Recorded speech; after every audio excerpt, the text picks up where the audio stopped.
Oodua anthem.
Ẹ̀dákun nígbà tí gbogbo wa ṣì wà ní orí ìdúró, wọ́n fẹ́ pe olóyè ẹlẹ́mọ kí wọ́n dákun kí wọ́n wá fún wa ní àdúrà ìṣíde ètò.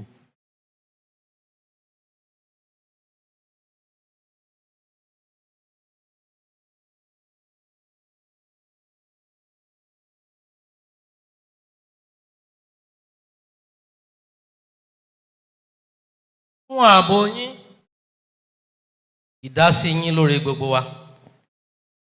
A dúpẹ́ fún gbogbo àwa tá a wá sí yín. Ẹ fún wa ní àánú ìrìn àjò tá a sì gúnlẹ̀ sí yín láyọ̀ àti àlàáfíà. A dúpẹ́ lọ́wọ́ rẹ o. A sì ń pè yín sọ̀kalẹ̀ sí àpérò tọjọ́ òní. Bí a ò ṣe máa ṣe lẹ́sẹẹsẹ, bàbá wa ẹ wá wà sáàárín wa o. A ò fẹ́ ká ṣe ti ara wa. Ilẹ̀ adúláwọ̀ pàápàá jùlọ ilẹ̀ Yorùbá, a fẹ́ kẹ́ a wá sáàárín wa, kẹ́ ẹ wọnú ayé wa, gbèsè tí ó tọ́ tí ó kàn, kẹ́ ẹ bá wa gbé bàbá wa ẹ wá ṣe bẹ́ẹ̀ fún wa o. Báwo ṣe máa gbé ìgbésẹ̀ náà àti àpéjọrò tọjọ́ òní, ẹ bá wa ṣe é o. Dàrúdàpọ̀ má jẹ́ ó wà láàárín wa o. Ògo rẹ yọ búyọnú ayé wa. Ẹ bá wa ṣe é o. Ẹ bá wa ṣe é o. Ẹ má ṣe fi wá sílẹ̀. Ìparí ohun gbogbo ká lè wá yìn ọ́. Gbọ́ àdúrà wa o. Olódùmarè kẹ́ máa tọ̀ wá lọ. Jésù agbára wa o.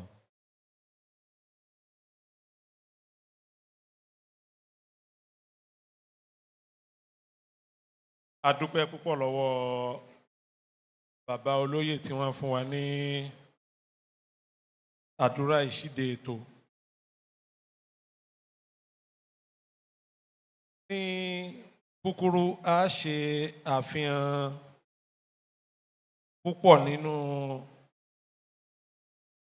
àwọn àlejò wa tí a fi ìwé pè tí wọ́n sì ti wà pẹ̀lú wa ń bí.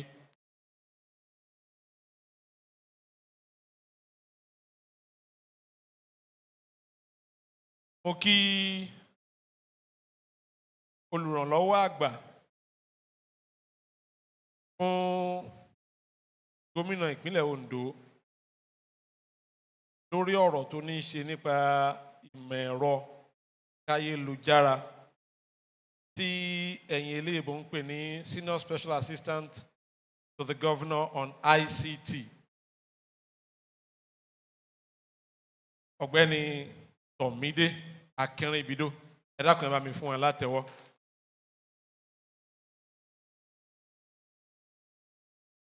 Bákan náà mo kí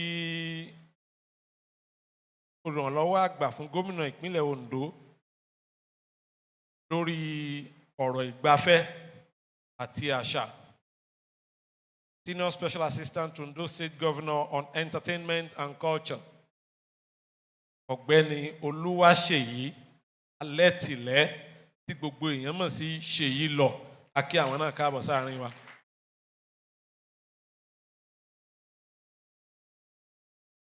Mo kí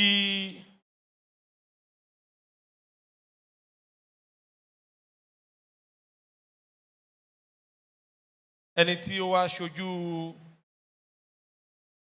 mínísítà kejì ọ̀rọ̀ àwọn ọ̀dọ́ lórílẹ̀-èdè Nàìjíríà, onímọ̀ ẹ̀rọ Ayọ̀délé Ọláwándé, tí olùrànlọ́wọ́ lórí iṣẹ́ àkànṣe rẹ̀ technical assistant tí ń ṣojú fún lónìí Olúwaṣẹ́gun Ẹniọbánkẹ́ Fámúyìbọ̀. Mo kí àwọn náà pé wọ́n káàbọ̀ sáàrin wa.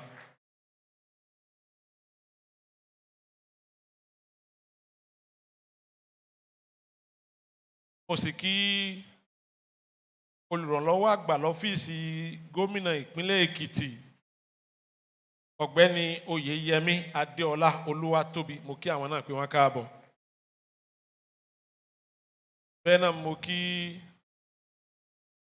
ẹni tí wọ́n jọ kọ́wọ́rìn láti ọ́fíìsì gómìnà náà táwọn náà jẹ́ olùrànlọ́wọ́ fún gómìnà Ọ̀gbẹ́ni Dayọ̀ Ìbíjowó. A kí àwọn náà pé wọ́n káàbọ̀.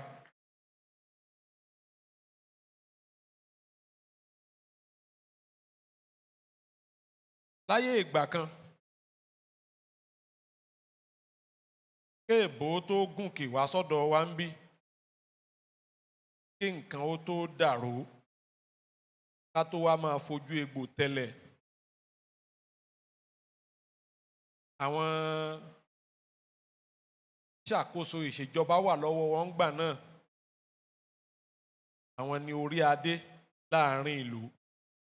Àmọ́ láti gba èèbó ti gbà ṣàkóso tó ti di pé a ń láti kọ́ kí àwọn òṣìṣẹ́ ìjọba ká tó kí àwọn balayé tí ó bá wà láwùjọ.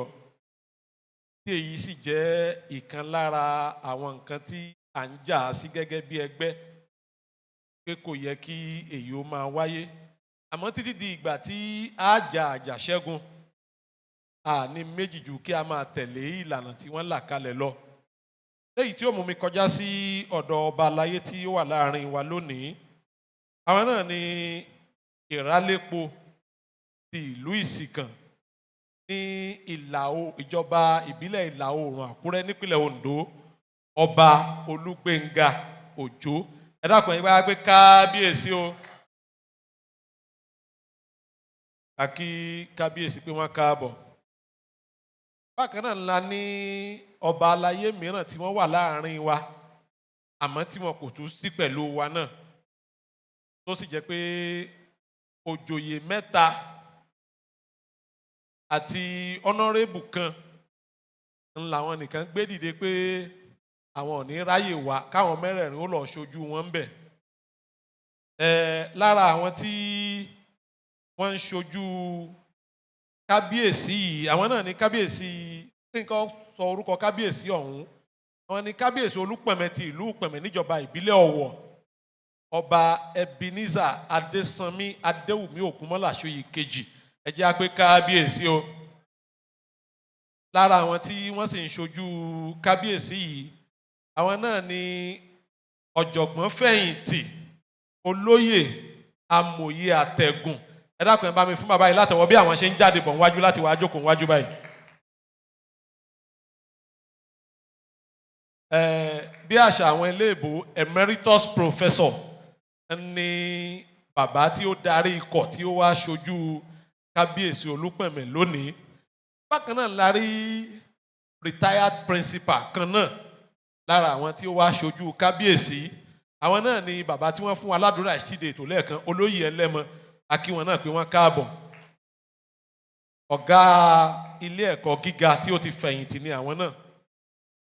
Ó máa ń yà mí lẹ́nu pé tọ́rọ̀ bá ti di ọ̀rọ̀ ìdánilẹ́kọ̀ọ́, àwọn tí kábíyèsí máa ń pé kí wọ́n bá wọn kọ́wọ́ rìn wá rèé nítorí wọ́n ní í ṣe pẹ̀lú ètò ẹ̀kọ́. Bẹ́ẹ̀ ni a rí ọ̀gá àgbà ilé ẹ̀kọ́ alákọ̀ọ́bẹ̀rẹ̀ tó ti fẹ̀yìntì, retired headmaster àwọn náà ni olóyè gíga Ọ̀wádàrà akí àwọn náà pé wọ́n káàbọ̀ sáàrin wa.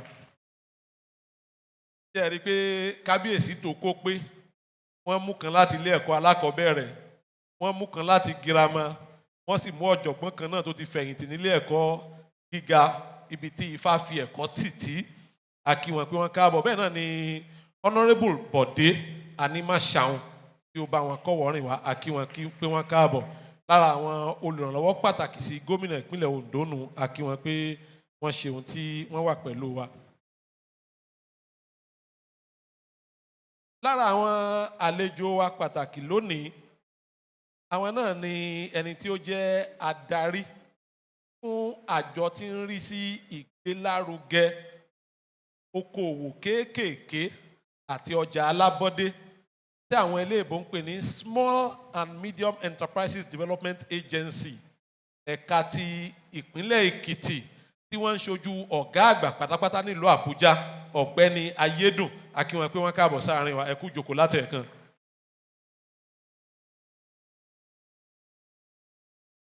A kí ọ̀gá wa pàtàkì láti ilé ẹ̀kọ́ fásitì Ọbáfẹ́mi Awólọ́wọ̀ nílùú Ilé-Ifẹ̀ tí wọ́n darapọ̀ mọ́ wa láti lè wí pé à ń gbé ètò yìí lárugẹ ju ti tẹ́lẹ̀ lọ. Àwọn náà ni adarí ẹ̀ka tí ń rí sí àmójútó ìgbélárugẹ àṣà Institute of Cultural Studies nílé ẹ̀kọ́ ọ̀hún ọ̀jọ̀gbọ́n Gbénga Fáṣíkù akí wọn pé wọ́n káàbọ̀ sáàrin wa. Bẹ́ẹ̀ náà ni a kí olùdánilẹ́kọ̀ọ́ pàtàkì fún àpérò tọjọ́ tòní ọ̀mọ̀wé Tèmítọ́pẹ́ Àjàyí Ọba akí wọn pé wọ́n káàbọ̀ sáàrin wa. Àwọn ni wọ́n máa ṣe ìdánilẹ́kọ̀ọ́ fún wa lórí ohun tí a fẹ́ jíròrò lé lórí lónìí. Léyìí jẹ́ àwọn orúkọ tí ó wà pẹ̀lú mi níbí tí a sì máa pe àwọn mìíràn tí a bá ṣe ń tẹ̀ síwájú. Ó kí ọ̀gbẹ́ni Elijah Ọládòsùn tí wọ́n ní cadet commandant ti ìpínlẹ̀ Èkìtì akí wọn pé wọ́n káàbọ̀ sáàrin wa. DMC Aloko Dunamis Deputy Commandant Training Rescue and Operation Man o War ìpínlẹ̀ Èkìtì akí àwọn náà pé wọ́n káàbọ̀ sáàrin wa. Láti ọ́fíìsì gómìnà ìpínlẹ̀ Ondo bákan náà, olùrànlọ́wọ́ fún gómìnà lórí àkànṣe iṣẹ́ Special Assistant on Special Duties ọ̀gbẹ́ni Yínká Richard àwọn náà wà pẹ̀lú wa ń bí akí wọn pé wọ́n káàbọ̀ sáàrin wa.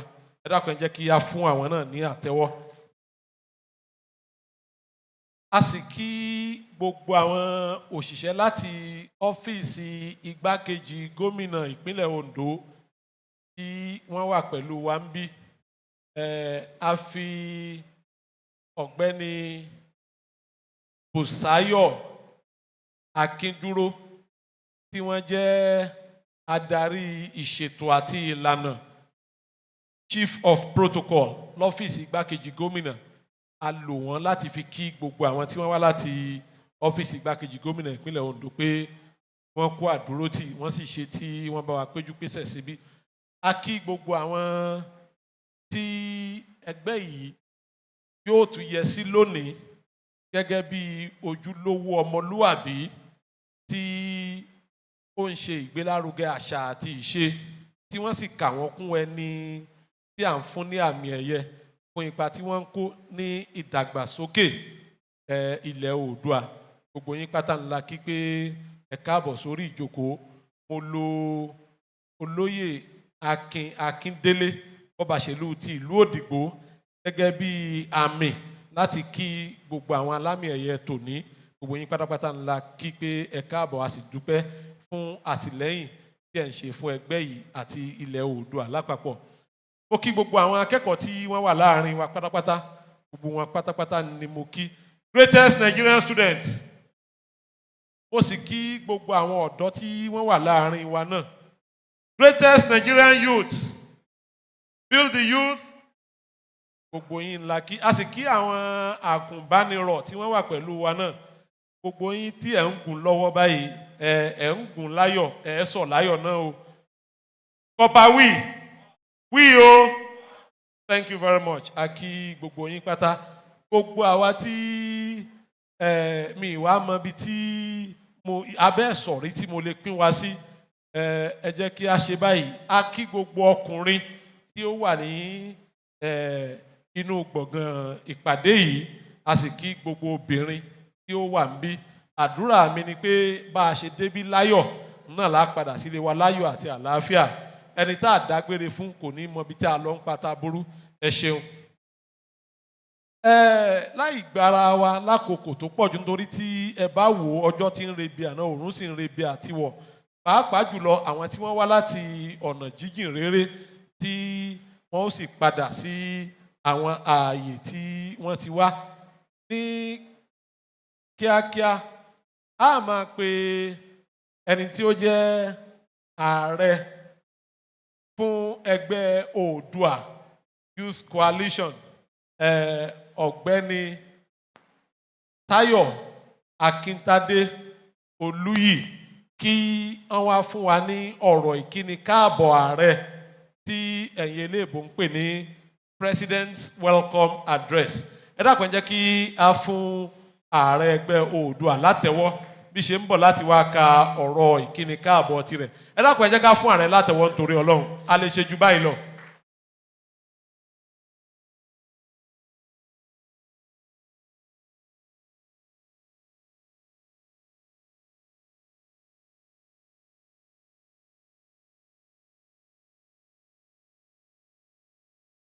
Build the youth. Build the youth. One of the greatest Nigerian students. Articulate Nigerian student. Ever conscious, ever militant Nigerian student. Oh. For the sake of the fact that the adopted language in Nigeria is English, and we must respect this gathering. We might be having those who are not YORUBA clan. I'll be reading the speech in English language. But that doesn't negate our aims and objectives as Oodua Youth Coalition.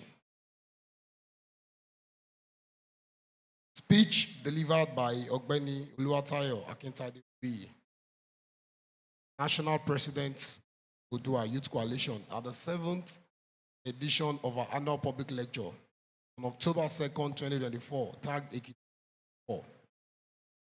Protocols. I want to humbly recognize the Honorable Minister of State for Youth Development, Honorable Ayola Wande, ably represented by Neobanke, Technical Assistant. I also want to humbly recognize the member of Ekiti State House of Assembly representing Oye constituency, Honorable Odebumi Idowu, Chairman House Committee on Youth and Sport. Permit me to also stand and use these names just because of our time. I use them as a point of contact to all our fathers, eminent leaders, KBSs here seated. Permit me to start the speech with a profound statement made by the renowned Jamaican political activist and the first President General of the Universal Negro Improvement Association and African Community League, Marcus Garvey Jr. He said, and I quote, "A people without the knowledge of their past history and origin and culture is like a tree without."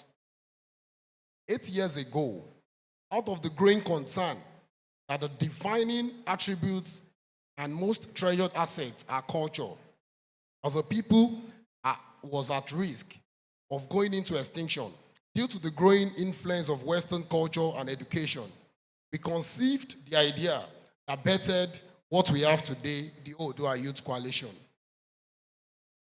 Our mandate was well defined, and it is for us to mobilize youth stakeholders and organizations to promote, protect, preserve, and project the norms and values of the Oodua people and land.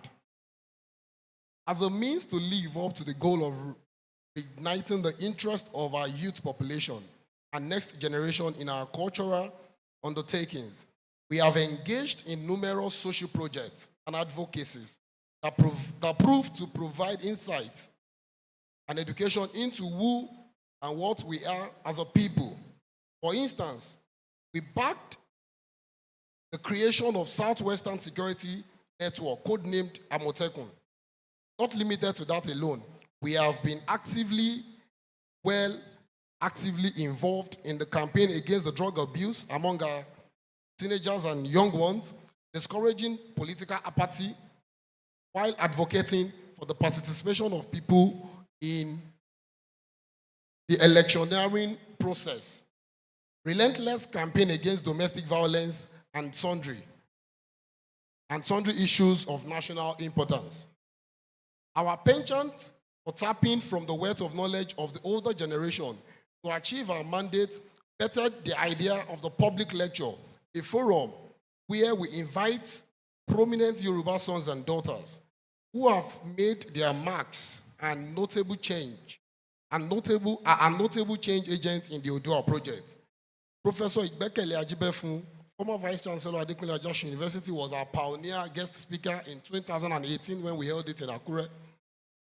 And also, Chief Femi Falano, SAN, was also our speaker at the 2021 edition in Lagos, and a host of others, and numerous that are too numerous for me to mention. I've taken time to honor our invitation as speakers during our annual lectures in the past 7 years. God, to the glory of God, we have achieved remarkable success.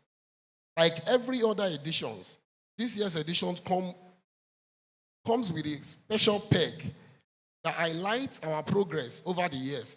Kindly permit me to announce to you all that in our bid to actualize our culture preservation dream, we have entered into a strategic partnership with the Institute of Cultural Studies, Obafemi Awolowo University, Ile-Ife. The Institute of Cultural Studies, OAU, is an institute that amplifies and advances the cultural values of the people. Their works over the year have been nothing short of commendation, and we are glad to partner with them for the good of our people.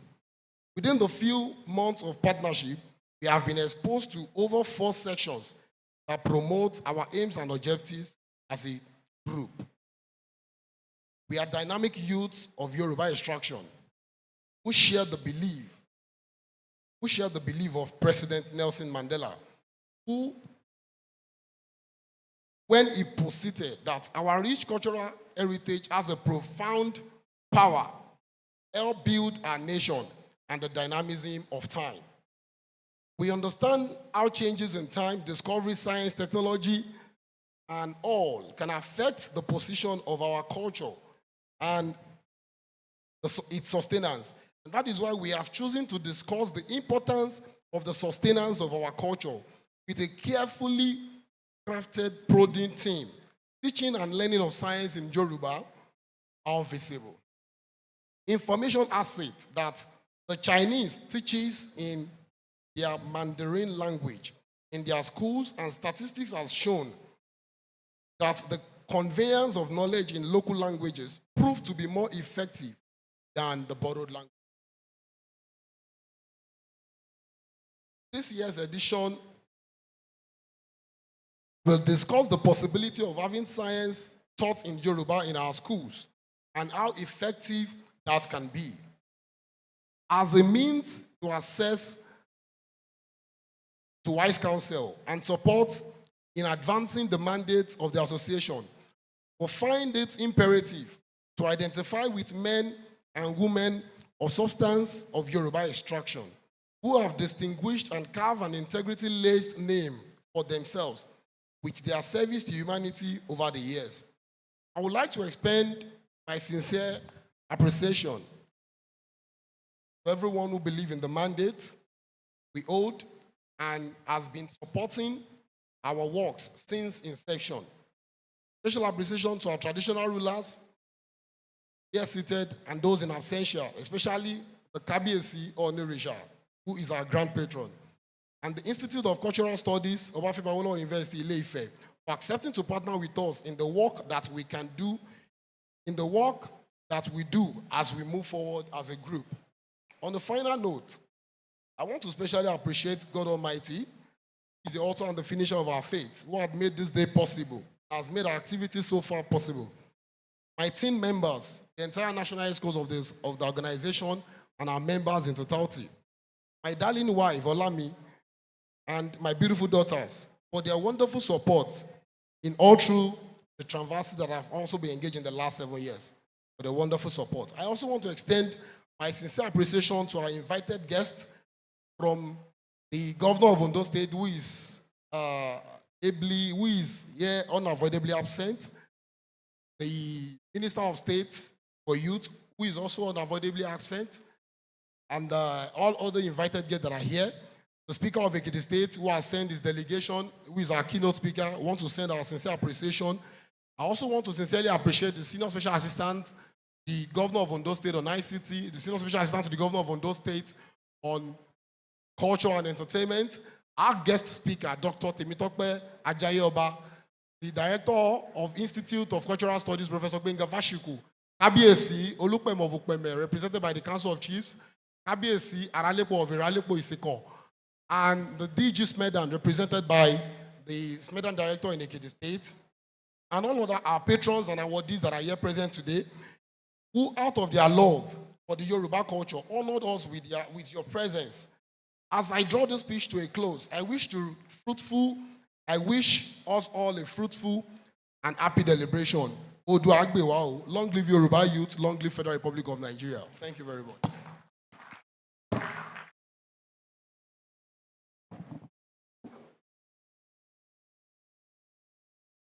Adúpẹ́ lọ́wọ́ Ààrẹ Oodua Youth Coalition fún ọ̀rọ̀ tí wọ́n sọ. Gbàgbọ́ pé a ti gbọ́ bí wọ́n ṣe wí. Nítorí èmi ò lè ṣe ògbọ́ gbogbo atótónu tí wọ́n ṣe. Àmọ́ mo nígbàgbọ́ pé gbogbo wa la gbọ́ ohun tí wọ́n wí. Nǹkan kan tí èmi kàn rí fàyọ ń bẹ̀ náà ni pé lọ́pọ̀ ọgbà púpọ̀ nínú wa là á máa ń gbé a fẹ́ ṣe ìgbélárugẹ àṣà àti ìṣe tá a sì máa ń yọ kòbókò sáwọn ọmọ wa nulẹ̀ pé don't speak vernacular. Ṣé wàá mọ tí máa ń dùn èmi lọ́kàn nínú gbogbo eléyìí ni pé èdè abínibí wa la pè ń vernacular fáwọn ọmọ yìí. Èyí àkọ́kọ́, àwọn òbí tí wàá na ọmọ lẹ́gbàá pé don't speak vernacular náà fẹ́ kí ọmọ máa fi agídí sọ èèbó, àwọn òbí ọ̀hún fúnra wọn ò gbé èèbó ọ̀hún tààrà. Ọmọ wa máa sọ àdàmọ̀dì èèbó bí I will tell daddy for you. Bí they are calling you, wọ́n ń pè ẹ́, bàbá rẹ̀ ló ń bọ̀wọ̀ fún bàbá rẹ̀. They are calling you, bàbá rẹ̀ nìkan ní dé.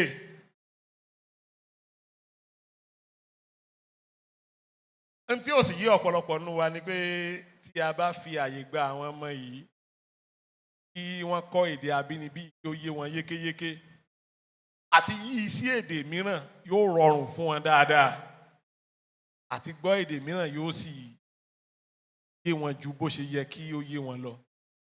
Kí èyí ò jẹ́ ti àwa òbí tí a máa ń sanwó fáwọn tíṣà kí wọ́n na ọmọ wa kí wọ́n má sọ vernacular. Wọ́n máa ń sọ èdè kan ní ìlú tí mo ti wá lọ́wọ́. Mi àmàlàchigbó mi pa ẹ̀rọ kísà. Tí n bá ní kí n tú sí Yorùbá, aláṣigbó lọ́wọ́ ó túmọ̀ sí aṣọ tí ó jọ jújù nínú gbogbo aṣọ téèyàn lè nínú ilé. Kéèyàn wá wo ẹnìkan tí ń mú àkísà tiẹ̀ lọ kó wá ní wá gbolórí aṣọ mi kó fún mi lákísà tiẹ̀ kí èmi ó wọ̀ sọ́rùn. Ní tí ó túmọ̀ sínú ẹni tí ó bá sì sọ lẹ́nu ó sàpò ìyàkọ́ tó bá ṣe bí òwe ẹ̀yin àgbàlagbà ẹ foríjì wá o. A kí aṣojú abẹnugan ilé ìgbìmọ̀ aṣòfin ìpínlẹ̀ Èkìtì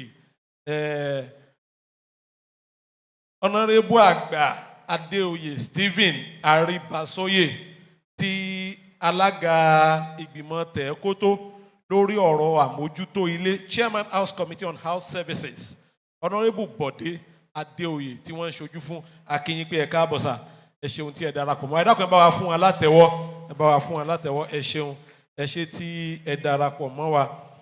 Bákan náà mo kí Honorable Ọ̀dẹ́bùnmi Ìdòwú tí wọ́n ń ṣojú Ọ̀yẹ́ constituency 1 nílé ìgbìmọ̀ aṣòfin ìpínlẹ̀ Èkìtì tí wọ́n sì jẹ́ alága ìgbìmọ̀ tẹ̀ẹ́kótó ilé lórí ọ̀rọ̀ àwọn ọ̀dọ́ akí àwọn náà pé wọ́n káàbọ̀ ẹ ṣeun tẹ́ ẹ darapọ̀ mọ́ wa. Akí Comrade Ẹlẹ́ṣọ̀ Ọlábọ̀dé tí wọ́n ń ṣojú alága ìjọba ìbílẹ̀ Adó Èkìtì Honorable Bọ̀sún Ọ̀sálónì akí wọn pé Ọ̀sálọ́ni akí wọn pé wọ́n káàbọ̀ sáàrin wa ẹ ṣeun tí ẹ darapọ̀ mọ́ wa ẹ ṣé.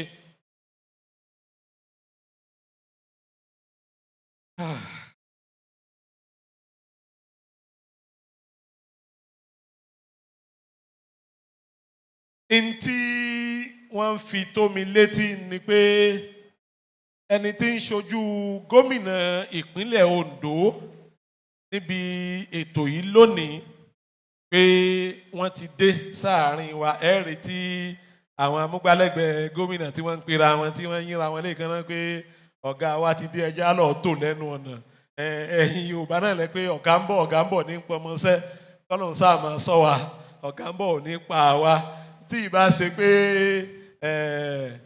ọ̀gẹ̀dẹ̀ àgbagbà tí wọ́n gbélé mi lọ́wọ́ ìbáyìí èmi náà ó ti bá wọn ṣáájú sẹ́nu ọ̀nà ń ta lọ́hùn tí a ti máa ṣe ọ̀gá ń bọ̀ ẹ̀dúró déédéé ẹ̀dúró wámúwámú. A kí igbákejì olórí àwọn òṣìṣẹ́ lọ́fíìsì gómìnà táyé eléèbó ń pè ní Deputy Chief of Staff to the Governor nípínlẹ̀ Ondo ọ̀mọ̀wé Adékọ́lá Fálóhùn a kí wọn pé wọ́n káàbọ̀ sáàrin wọn àwọn ni aṣojú gómìnà ìpínlẹ̀ Ondo ní gbàgede ètò yìí lónìí ẹ dákun ẹ jẹ́ kí á fún wa látẹ̀wọ́ bí wọ́n ṣe ń wọlé sáàrin wa ẹ ṣeun.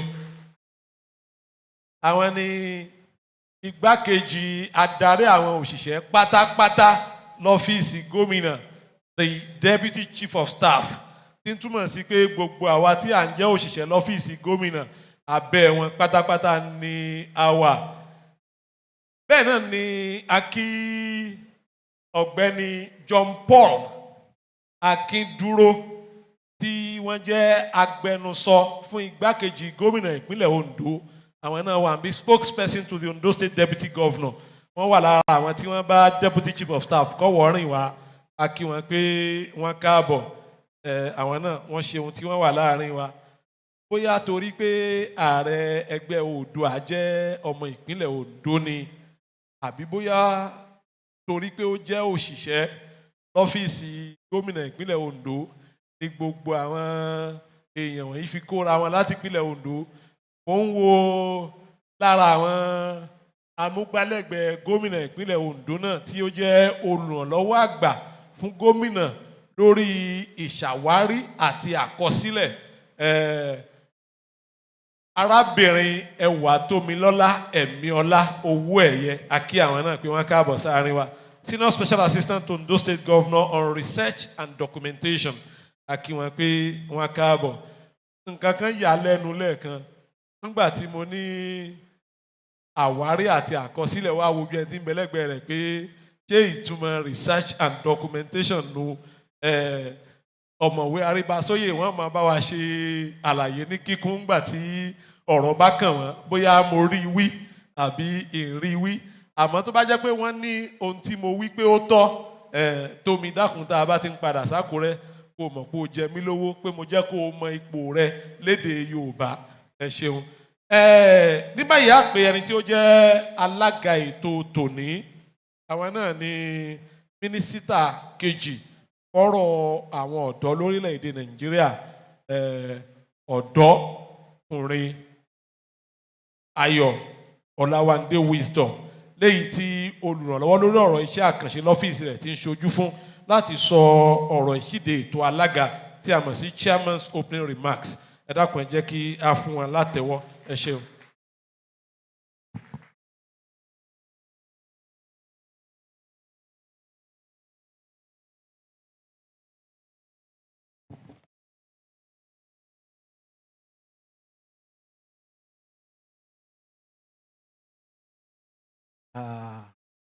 Excellency, Executive Governor of Ondo,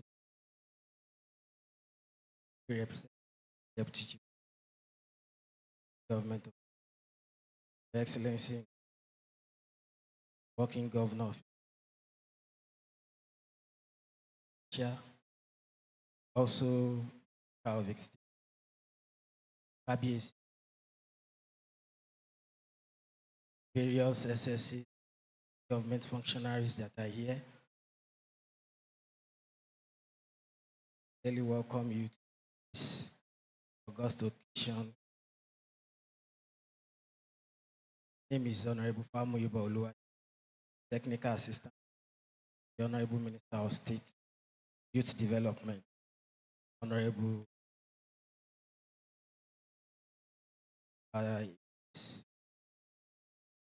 Excellency sent his regards to this gathering, and as we all know that Honorable Ayolawande Wisdom has up and doing since his assumption to office as Honorable Minister of State Youth Development, told me to share with us what you have been able to do while in office.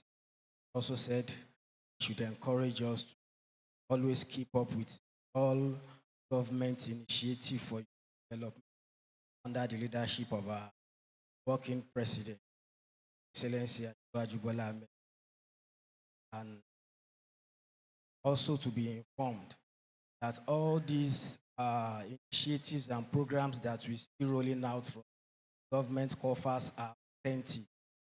Let us stop the fear of saying don't have. Already know who they are. What I mean by that is we youth, we are fond of saying something is not real till some of our friends and colleagues benefit from it, to regret why we haven't tied up opportunity. On behalf of the I always put in various programs and initiatives us and must enjoy of the country. As you know, the Ministry of Youth, Federal Ministry of Youth in Nigeria has taken it up upon themselves to create the Nigerian Youth Academy, which is a youth-focused education and empowerment platform where many youth today are benefiting from what and what to do in life before, during, after higher institution. This platform also has its website where we can all access, see what is being done. Also, yesterday, you your various TV national dailies that there was distribution of about 2,000 CNG powered tricycles to youth in transportation. This project has also by the president to cut across all states. So I know very soon, filing list very soon, youth of various states that are into majorly transportation business also benefit this project. Also, we know that some of us have filled the form of the Nigerian Youth Investment NYIF, and I'm happy to also tell us that each of the presidents yesterday know that very soon people will start assessing and having the loan as what they requested for while filling the form. And also, finally, you listening to of the president yesterday, he also made mention of the Nigerian Youth National Confab, which was an initiative of the Honorable Minister of State. And in less than a few months now, bringing youth representatives from across the 36 states of the Federation to Abuja for about 30 days, dialogue and discuss what the government should do that will touch the lives of youth even at the grassroots level. And all these are many more are what governments are doing to make life easy for our youth. And the most important thing, most important message that the Honorable Minister wants me to pass across is that government and Ministry of Youth are working hand in hand to make sure that youth across board benefit from all programs and even to grassroots level. So the appeal is that youth should, whenever such initiatives and programs comes up, try and best to have. Thank you very much for your success.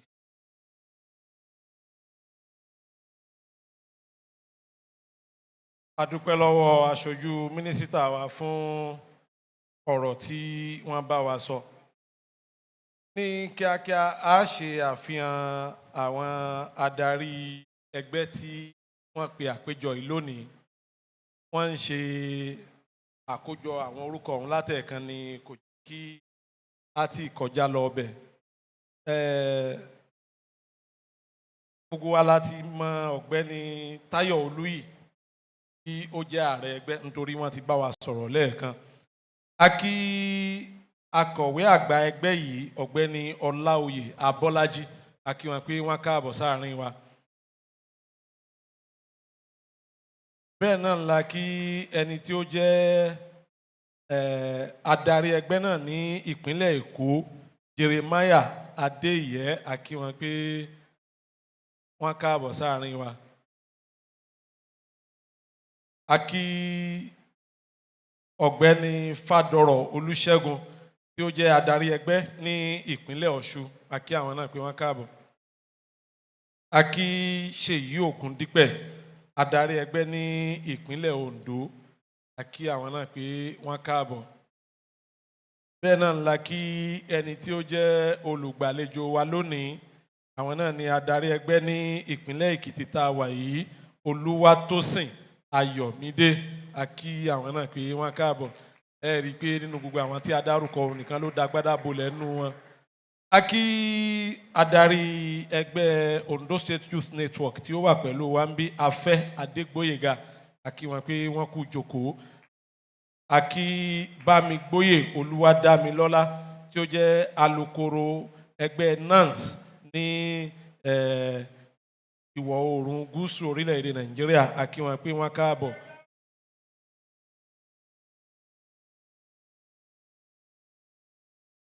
Mopélọlá Akínwùmí, adarí ẹgbẹ́ Young African Leaders Initiative ní ìpínlẹ̀ Èkìtì, a kí wọn pé wọ́n kú jókòó níbi tí wọ́n wà.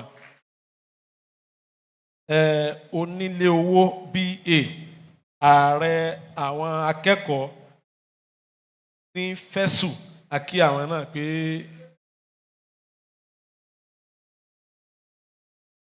abẹnugan ilé ìgbìmọ̀ aṣòfin àwọn ọ̀dọ́ nípínlẹ̀ Èkìtì, a kí àwọn náà pé wọ́n káàbọ̀ sáàrin wa.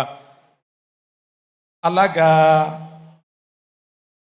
gbogbo àwọn àgbáríjọ àwọn akẹ́kọ̀ọ́ níjọba ìbílẹ̀ lápapọ̀ nípínlẹ̀ Èkìtì, a kí àwọn náà pé wọ́n káàbọ̀ sáàrin wa. A kí ààrẹ àwọn akẹ́kọ̀ọ́ tí wọ́n jẹ́ ọmọ bíbí ìlú Adó Èkìtì, a kí wọn. A kí alága NANS JCC nípínlẹ̀ Èkìtì, a kí wọn. A kí abẹnugan Youth Ambassadors of Nigeria ti ìpínlẹ̀ Èkìtì, a kí àwọn náà, gbogbo yín pátá ńlá kí. Láì dé ìnàpẹnu, gbogbo wa la mọ̀ pé gẹ́gẹ́ bí ọ̀rọ̀ àwọn Kìrìsìtẹ́nì, kí Jésù Kristi ó tó bẹ̀rẹ̀ ìwàásùn, Jòhánù onírìbọmi ti wá ṣáájú láti ṣe ìpolongo pé ẹnìkan ń bọ̀ tí yóò wá ṣe ìwàásù lórí nǹkan báyìí. Kó tó di pé àlejò wa pàtàkì, olùdánilẹ́kọ̀ọ́ pàtàkì wa lónìí, wọ́n wá bá wa ṣe ìdánilẹ́kọ̀ọ́ lórí n tí a fẹ́ sọ. A ní n tí eléèbó ń pè ní keynote speaker, tí ó jẹ́ ẹni tí yóò ṣe ìfáàrà lórí gbogbo n tí ọ̀rọ̀ fẹ́ dálé lórí lónìí, táwọn ó sọ tiwọn kí olùdánilẹ́kọ̀ọ́ gangan tó wá ṣe ìdánilẹ́kọ̀ọ́. Àwọn náà ni abẹnugan fún ilé ìgbìmọ̀ aṣòfin ní ìpínlẹ̀ Èkìtì, Honorable gíga Adéoyè Stephen Aribasoye, tí Honorable Bọ̀dé Adéoyè tí wọ́n ń ṣojú fún. Ẹ dákun jẹ́ kí á fún Honorable Bọ̀dé Adéoyè látẹ̀wọ́ bí wọ́n ṣe ń bọ̀ láti wá sọ ọ̀rọ̀ àpilẹ̀kọ ti abẹnugan ilé ìgbìmọ̀ asòfin ìpínlẹ̀ Èkìtì fún wa lónìí. Ẹ ṣeun.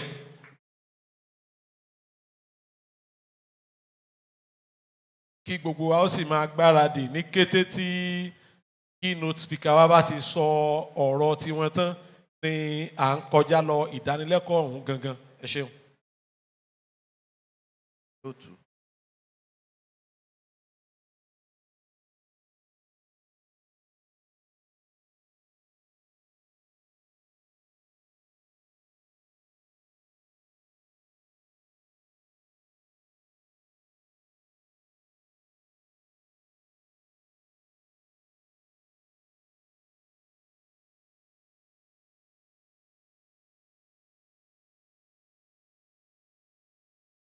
Good afternoon, everyone. Ó kí gbogbo wa pé a kú dédé àsìkò yìí o.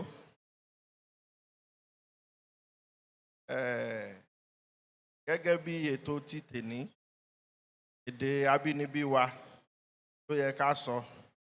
Gbọ́n màá tọrọ gáfárà bí ẹni tó sáwájú mi náà ti ṣe tọrọ gáfárà. Torí pé a mọ̀ pé oríṣiríṣi àlejò ló wà níbí tí ó ṣeé ṣe kí èdè wa má jẹ́ ìkan náà. Ẹ gbà mí láàyè láti ka address Mr. Speaker gẹ́gẹ́ bí wọ́n ṣe kọ ní èdè òyìnbó. Good afternoon once again, everyone. Excellency, the Executive Governor of Ekiti State, ably represented by all of us government functionaries that are present in this. Excellency, the Executive Governor of Ondo State, ably represented by the Deputy Chief of Staff. You are welcome, sir. My honorable colleagues, member representing Oye constituency, Honorable Oodua Odebumi, and other honorables who are here present, maybe from Ondo State. Kabiyesi, sir, Akinyo, and the president of this organization and executive. I extend warm greeting from Ekiti State House of Assembly under the leadership of Right Honorable Adeoye Aribasoye. The short keynote address bordering on the topic of today, teaching and learning of science Yoruba, how feasible, that's with a question mark. It's actually a lecture paper, that is being delivered on behalf of Right Honorable Adeoye Stephen Aribasoye, Ekiti State House of Assembly.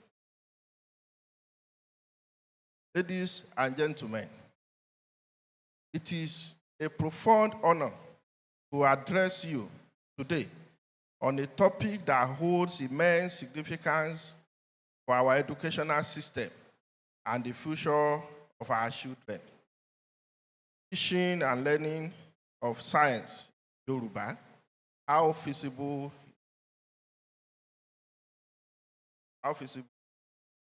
As we gather here, we are reminded of the rich linguistic and cultural heritage of our Yoruba people. The question we face is not merely about language. It is about identity. It's about accessibility and democratization of knowledge.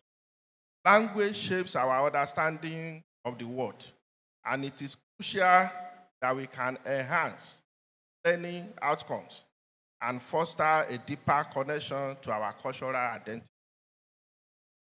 Importance of language in learning. Research consistently shows that students learn best in their mother's tongue. The United Nations Educational Scientific and Cultural Organization, that is UNESCO, emphasizes that children who are taught in their native language perform better academically and develop stronger cognitive skills. This is particularly true in the sciences, where complex concepts can be better understood when explained in familiar context. This for teaching science in it enhances cultural relevance and identity.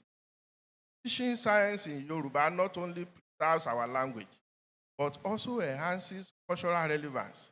It allows students to relate scientific concepts in their everyday lives and local environment.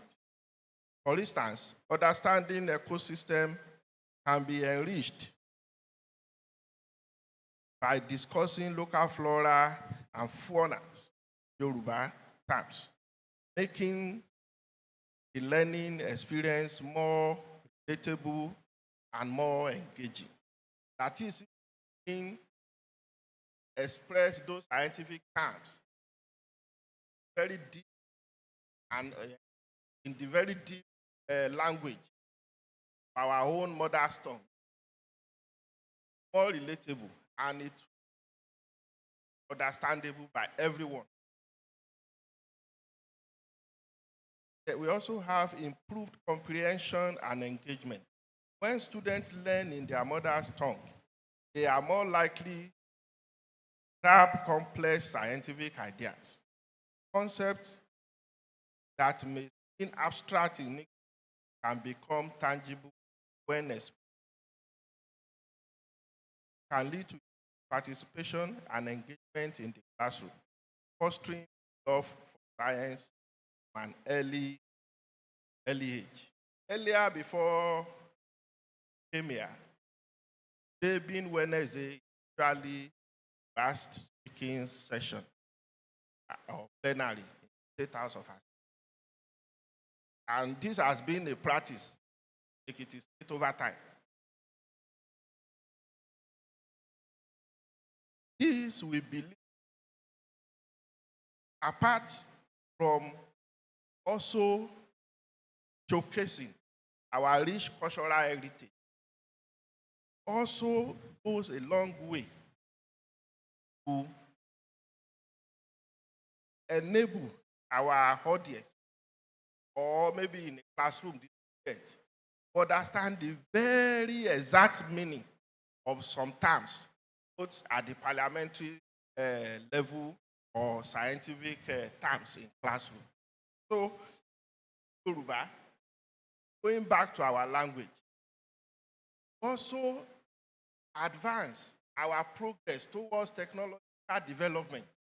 Like we have seen great countries like China, like South Korea, like Japan, who has developed the educational curricula in their own native language. And we have seen the result over years. We are also making an example of a professor who could not speak, but he's a professor and erudite professor. Not speak, but to some people that has devalued his status. But the answer is no. Can attain the very height in your profession even by learning your mother's tongue. It makes learning faster, it makes learning more relatable. And the practicality of what you have learned becomes very, very easy. And it stays with you for almost a lifetime. Because foundation for that learning based on your mother's tongue. So it is something that all of us should encourage, particularly from the region. Like Mr. Speaker was saying in the plenary earlier today, that it was this white host that came not only to enslave us, they also stole our cultural identity. Notice, that Yoruba as a widespread, not only in Nigeria, but white have introduced confusion, make us less, and to segregate us culturally. While you have some Yoruba people, Togo, who has adopted French as their official language. You have us here in Nigeria, we have adopted English as our official language. So a Yoruba from Lagos State and that from Togo, they will look at themselves, they feel as if they are not from the mother and father. But the language has also created an unimaginable stand in us, whereas we're supposed to be one. We are learning through Yoruba in Nigeria, and those in Benin Republic are learning through Yoruba. Those in Togo are learning through Yoruba. Those in Ivory Coast are learning through Yoruba. Our identity, showcase us wherever we are. There will be no difference. If all of us happen to meet in Ghana, you will not know who is coming from. Who is coming from.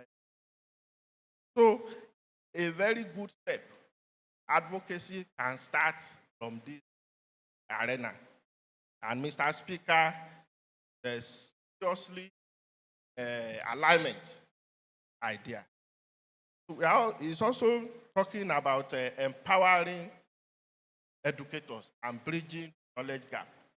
In Nigeria, a significant portion of the population speaks Yoruba as their first language. By teaching science in Yoruba, we can bridge knowledge gap between students who may struggle with and those who are more, ensures that all students have equal access to quality science education, ultimately contribute more scientifically to society. Teaching educators to science in Yoruba keeps them communicate effectively with their students. Empowerment can lead to innovative methods that incorporate local knowledge and practices, enriching the curriculum and making it more dynamic. As we have discussed all these inherent benefits, towards the adoption of science, we are also to look at the challenges. Very brief manner. Number one, resource availability. Resource availability. There is currently a shortage of teaching material. Acute shortage of teaching material and resources. In some cases, they are not even available at all. Except primary school level. I'm not sure we have material at the second, except for Yoruba subject alone. And Yoruba subject is no longer a compulsory requirement. And it's just one of the add-ons that are unable to make 5 subjects at a credit level. Have credit in Yoruba, you can now, and it should not be so. For us, from this region of the country, that should be part of those compulsory subjects that you must pass at SSC level before you gain admission. Sciences.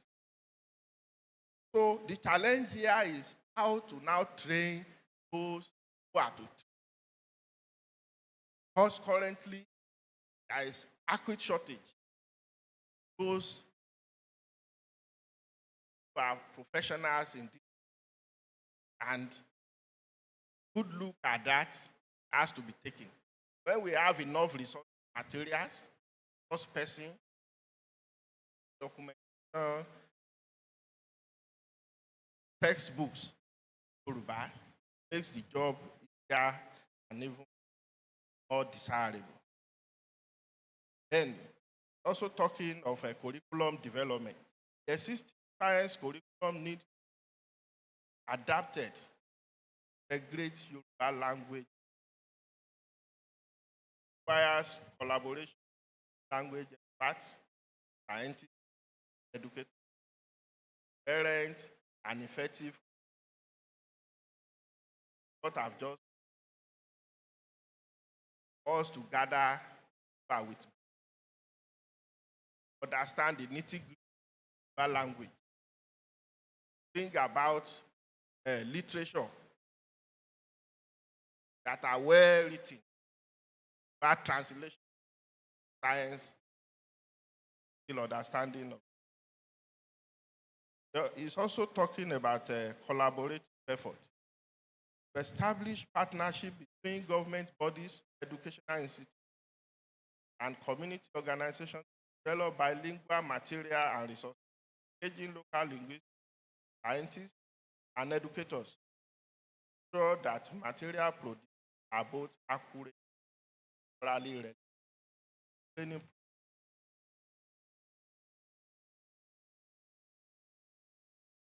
implement training programs for teachers that focus on bilingual education strategies, emphasizing the importance of science, workshop, seminar, and online pilot program.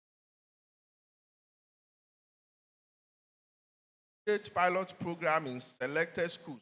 Test run the of teaching science in monitoring and evaluating the program will provide valuable from broader implementation strategy. Also, the last one is engagement. And I think type of gathering, one of such our speaker is trying to refer to here. We have to engage our people. We have to speak about the necessity for us to go back to our tongue. We have to realize that just like the anchor earlier said, we have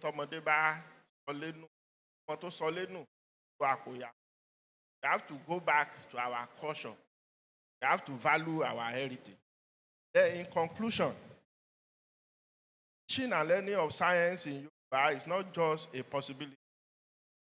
It goes unlocking the potential of our students, enhancing their understanding of the world, and fostering a deeper connection to their cultural identity. As we move forward, let us embrace the vision, determination, and commitment. Together, we can create an educational environment where science is accessible, relevant, and empowering for all learners. Let us work hand in hand to ensure that our children not only learn science, but also see themselves as part of the scientific community, equipped with knowledge and skill. Thank you for your attention.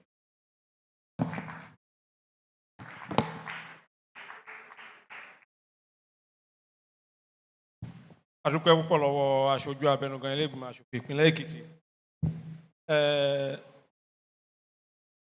Bí wọ́n ṣe ń ka ọ̀rọ̀ àpilẹ̀kọ abẹnugan lọ ní olùrànlọ́wọ́ pàtàkì fún gómìnà ìpínlẹ̀ Èkìtì lórí ìlanilọ́yẹ̀ lórí in tó ṣe pàtàkì. Honorable Oyeyemi Adéọlá ni wọ́n wọlé sáàrin wa, a kí wọn pé wọ́n káàbọ̀.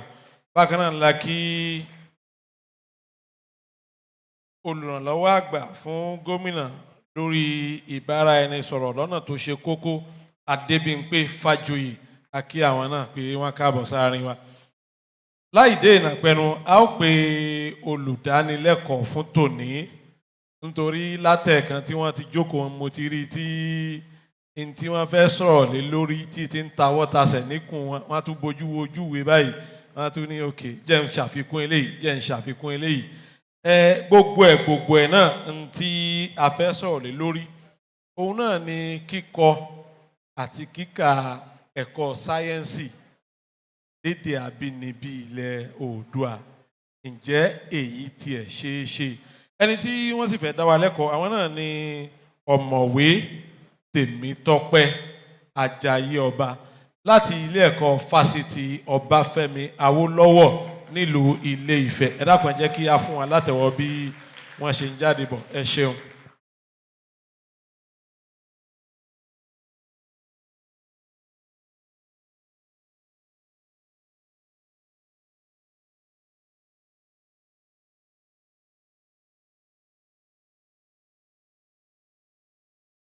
Your Excellencies, our governors, Speaker, all leaders that are present here.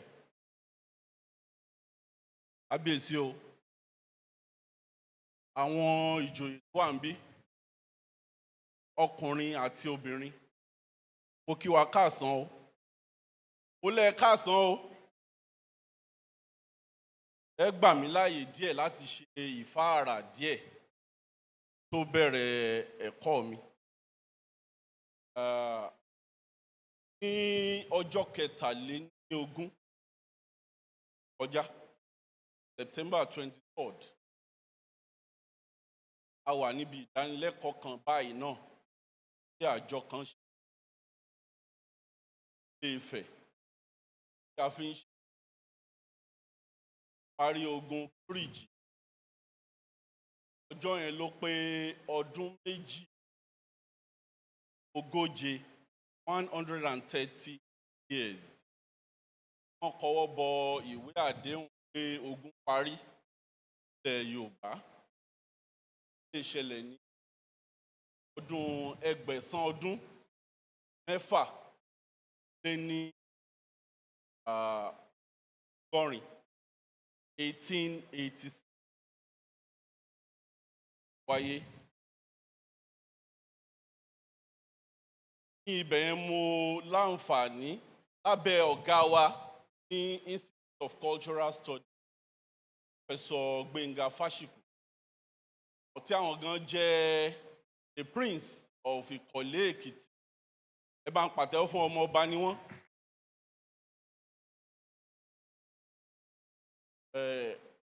Mo láǹfààní láti ṣe ìdánilẹ́kọ̀ọ́ dá lórí kí ni ìbẹ̀rẹ̀ rẹ̀, àwọn wo ni wọ́n jagun ń bẹ̀, àti kí ni pé ogun parí, treaty wọ́n sign ní ọjọ́ yẹn. Láǹfààní láti ìdánilẹ́kọ̀ọ́ yẹn síta. So you can see that like 2 weeks of very busy schedule for us at the of Cultural Studies, Bafemi Awolowo University. So I bring greetings to you, our Vice Chancellor, Professor Anre. Sends message to all of us. Inú mi dùn pé àpéjọ yìí àwa ọ̀dọ́ la pọ̀ ń bẹ̀. Báwo ọjọ́ orí wa, ọ̀pọ̀lọpọ̀ wa la wà láàrin 30 ọdún sí 50. A sì tún láwọn tó ti jù báyìí lọ tán jẹ́ àgbàlagbà. Ọ̀rọ̀ tí a fẹ́ sọ yìí ó bá gbogbo wa wí. Tí n bá ní kí a máa nawọ́ wa báyìí sìn, ẹni tó ń sọ Yorùbá sí ọmọ rẹ̀ nílé, bóyá èèyàn péréte ni a máa rí láàrin wa sọ Yorùbá. Inú mi dùn àwọn keynote speaker wa wọ́n ti sọ nípa ilé yìí pé mélòó nù wa, ọ̀pọ̀lọpọ̀ wa là ń na àwọn ọmọ wa nílé don't speak vernacular. Yorùbá wa ń kú lọ, àìfi kíní kan sọ́rùn kéèyàn ó ṣọ̀ṣọ́. Àwọn ìṣẹ̀lẹ̀ kan ṣẹlẹ̀, arábìnrin kan bá mi ṣe nǹkan, mo wá ń kí ẹ ṣé o, ojú òní tì mí o, ojú ètí náà alẹ́ o. Arábìnrin yẹn ò dá mi lóhùn. Ó ní ẹ̀ dáhùn ni, àwọn olóhùn lè dáhùn, òun ò lè ṣàmì. Àwọn ọ̀rọ̀ tán máa ń sọ nínú ọ̀fọ̀ yẹn ni. Ṣé o ṣe ọmọ Yorùbá ni? Ojú òní tì ọ́ o, ojú ètí náà alẹ́. Láwọn ọ̀rọ̀ ọ̀fọ̀ ni. Wọ́n bá kí ẹlòmíì lóde òní báyìí, ajé á wá o, a ní ẹ má kí òun pa ajé á wá o, a ní òrìṣà lájé. Yorùbá tá à ń sọ lẹ́nu yìí, a ti fẹ́ sọ di òrìṣà. The language itself, we are already turning it to a deity. And it's unfortunate. Oríṣiríṣi ìrírí. Arábìnrin kan, ọmọbìnrin náà ni, àwọn ọmọ ẹ̀ ń kó wọn lọ, àwọn ń kí ayínlẹ́ ẹ̀yin ọmọ, kí lórí kí yín? Ìyá ẹ̀ kọ́kọ́ rẹ́rìn kàkàkàkà. Orí kí wọn ṣàárẹ̀ mú ní Ṣọlá, a ní rárá o àwọn eléyìí ò lóríkì o àwọn ọmọ Jésù lélẹ́yìí. Wọ́n pe pásítọ̀ kó wá ṣe ìkómọ fọ́mọ wọ́n dẹ̀ kọ. Ìgbà tí pásítọ̀ ka orúkọ ka oríkì àwa ń sọ pé ṣé ò rí oríkì ní ka oríkì ó ní rárá o kò ní foundation, it's not biblical àti bẹ́ẹ̀ bẹ́ẹ̀ àti bẹ́ẹ̀ bẹ́ẹ̀ lọ. Mo sì pé a ti ń sọ èdè wa nù. Ohun tá a fẹ́ ṣe ń bí lónìí mo ṣe pé àwa kọ́ra wa ní chemistry tàbí physics tàbí biology. Pàtàkì tá a wá ṣe ń bí lónìí pé ó fúnra wa pé ọmọ Yorùbá má jẹ́ ká sọ wa nù. Ó ń ṣe èdè nìkan. Totality of who we are, culture, heritage, everything. Àwa ti gbà pé ẹni tó bá ń sọ Yorùbá kà mọ̀ nǹkan kan lọ títí èèyàn yẹpẹrẹ ni. Wọ́n sọ fáwọn èèyàn pé àwọn Haúsá bẹ́ẹ̀ ń sọ pé they are illiterate. Haúsá ti ní letters àkọsílẹ̀ pẹ̀lú ohun tó ń pè ní Ajami or Arabic. They have history that dated back to 1,000 years ago by virtue of their letters. Àwa 170 years ago làwọn David àwọn Erika náà gúnlẹ̀ sí Badagry wọ́n mú èdè òyìnbó wá àlákọọ́lẹ̀ kó tó dìgbà yẹn àlákọọ́lẹ̀ àwọn Haúsá lákọsílẹ̀ àwọn ó jókòó láàrin wa bí àwọn ẹni ẹwà àwọn Haúsá yẹn ìlú a máa wo malam tó ń kọ́mọ ń kéwú á ní ìlú kéwú yẹn náà fi ń ṣe ilé ayé wọn ní Saudi Arabia ó náà fi ń dẹ engineer náà fi ń ṣe doctor náà fi ń ṣe ohun gbogbo. Wọ́n ń wo àwọn kan pé eléyìí wọ́n sọ fún àwọn èèyàn nígbà tá a bá rí 100 ọdún ibo lẹ rò pé Yorùbá wà àwọn Haúsá ò máa jẹ gàba lọ ni tí ó bá ṣì wà bó ṣe wà yìí torí wọ́n lè bára wọn sọ̀rọ̀ níta gbangba tí alàgàtà tó wà ńbẹ̀ ò ní gbọ́ but àwa àwọn ọmọ wa 30 ọdún 50 ọdún 100 ọdún tá a bá ń lọ bá a ṣe ń lọ yìí ṣe a máa gbòòrò a ní lè bára wa sọ ní. Wá yẹ kí gbogbo wa pe àrò àti ọ̀dọ̀fin. Mo ti lẹ́ fún mi láàyè fara. Mo kí yín o. Àkúrẹ́ olóyè mẹ́kùn. Ọmọ múdàálẹ̀ múgun ẹrun pani. Àkúrẹ́ tó lómi méjì méjèèjì àlà àbí bẹ́ẹ̀ kọ́ àlàdomi ọmọ àbí alátàbà mi ń bẹ́ nú ọ̀kẹ́ ọkùnrin Àkúrẹ́ ń pokó bọ̀ ó fagada périn obìnrin Àkúrẹ́ ń tó bọ̀ ó kò sì mí pẹ̀fọ̀n ní Àkúrẹ́ o ó kí ní Adó Ọ̀rá ọmọ Múkàrà sábẹ́ ìwò Adó yìí wálé ẹni kọ́bẹ̀ òsì ló bánu gbàgìrà ara àbí bẹ́ẹ̀ ni.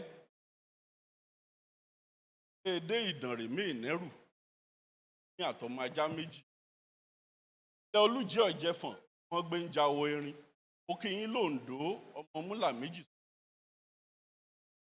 Kẹrẹ ọmọ olóṣùn ta ọmọ jọmọ ó ṣòwò jọmọ ó jèrè jọmọ ó mórí délé. Ó dàpọ̀ ayé ìgbà kan àbí bẹ́ẹ̀ kọ́. Ẹ̀mú kíkọ́ wa ẹ̀mú ti wá o Ifẹ̀ wálé ayé. Agbára Ọlọ́run yóò bá pátápátá àmọ́ ọbẹ̀ ọ̀bẹ níbẹ̀ ṣú o àtẹ́lẹsẹ̀ àmọ́ ọbẹ̀ náà o ṣé wa ò ní parẹ́ o. Màá gbìyànjú láti máa ṣe àmúlùmọ́là ẹ̀kọ́ yìí torí mo rí pé ó yẹ ká sọ Yorùbá ká sì tún sọ èèbó. The aim of this lecture primarily contribute to effort at preserving Yoruba language that is facing existential challenges. In the medieval time, Greek and Latin were two of the major languages written and spoken. Today, however, there is no more Greek or Latin except minimal usage among some religious adherents. Yoruba is facing extinction. An effort such as this must be encouraged. Let the people understand that speaking and learning of Yoruba is not a deity. Neither is it a language for the unintelligent who cannot understand mathematics or science. It is very sad that the present generation assume that Yoruba is a useless language. Eludiora, 2017, posited that in recent times, the endangerment of Yoruba has highly been speculated among Yoruba intellectuals, indigenes, and enthusiasts. In an effort to promote the learning and use of Yoruba numeral system in carrying out day-to-day activities and transactions, the development of a Yoruba arithmetic learning system will help bridge the gap between the lost Yoruba traditions of the transactions and modern-day business activities. This Eludiora is one of us in computer department. They have been trying to use Yoruba to write some computer programs. So he was alluding to the fact that lóde òní tẹ́ bá lè fẹ́ rajà lọ́wọ́ ẹnìkan èló lélẹ̀ ọgọ́rùn-ún náírà ní bẹ lọ́wọ́ mi o ẹ rí i pé àwọn ìyá gan tán àwọn ìyá 40 tẹ́ bá ní ọgọ́rùn-ún náírà ní bẹ lọ́wọ́ yín ẹlòmíì ọ̀pọ̀lọpọ̀ ó mọ wò yín ní ọgọ́rùn-ún náírà lásán ká tó wá sọ pé ẹ̀ẹ́dẹ́gbẹ̀ta náírà 500 naira wọ́n mọ wò yín ní láti jẹ́ ká Fáfúnwá et al. Pioneered a work in 1970-1978 into teaching and learning in mother's tongue, at least from primary 1 to 6. It's known that some of the products of Professor Fáfúnwá's study are professors today. One journalist, Blessing Okpowo, while paying tribute to Professor Fáfúnwá in a 2010 article in the Vanguard newspaper, wrote that, but the one that really caught my attention while conducting the research was his pioneering effort at ensuring that mother tongue accepted as a tool of teaching and impacting knowledge in Nigeria education system. Many of his opponents shut down Fáfúnwá's proposal on the grounds that it was practically impossible to teach certain subjects like physics, chemistry, additional mathematics, etc. in Yoruba, Hausa, Igbo, or Isoko language. Professor Fáfúnwá, in a bid to prove his detractors that what he was proposing is not impossible, get together a group of students at Ife and arrange for them to be taught in their native Yoruba language. He monitored these students all the way through their university education. And when they eventually graduated, over 70% came out with first class or second class upper degrees. A researcher, Fakinlede, based in the United States, who made a few corollaries, Professor Babs Fáfúnwá's conclusion that he made the allusion from Fáfúnwá's research. Any language can be used to propagate knowledge in any area of learning if the language is developed to handle any discipline. If, however, the language is not developed for any reason, not be able to handle the discipline. There are about 5 points that he made. Let me just proceed. So the last 2 points said the Yoruba language is far superior to any European language in propagating science, technology, engineering, and mathematics, if developed. And I presume most African languages are that way too. But like I said, the Yoruba language is extremely underdeveloped and therefore cannot presently be used to handle such areas of learning. Last point, I must commend the efforts of the linguists and language experts who keep this issue alive. Left to our scientists in Nigeria, this is a non-issue, really. They mostly don't care. Can you imagine that those who have been at the forefront of wanting to teach science in Yoruba are the linguists, those who are in the heart. The scientists themselves, Fakinade said, it's no issue, no big deal. We don't care. I'm also a scientist myself, chemist. So this is where we find ourselves. Fakinade has done works in an attempt to interpret some mathematical terms into Yoruba in his work titled Mathematics Dictionary, Yoruba and English. I have made an extract from the work and presented below. If you Google Fakinade on Google, we see about 16 pages paper where he has tried to interpret some mathematical concept, mathematics concepts to Yoruba, 16 pages. So I really made about just like one page here, just to give example of what some people have done in this regard. Said, for example, gigun, length, barajo, similarity, béèrè, question, horizontal, breadth, ìbùpín, ratio, dá èrú, ìdá ọ̀kẹ́, 1,000, dá ìdì, 1/10, dá ọ̀ọ́rún, 100, ìdá ọ̀ọ́rún, percent or percentage, ìdásíwẹ́wẹ́, fractions, ìdásíwẹ́wẹ́ àìtọ́, improper fractions, dá ẹlẹ́sẹ̀, decimal fractions, dá ọgbọọgba, equivalent fractions, and so on and so forth. Ìfẹ̀sùnlọ́pọ̀, factorials, ìlọ́pọ̀, multiplier,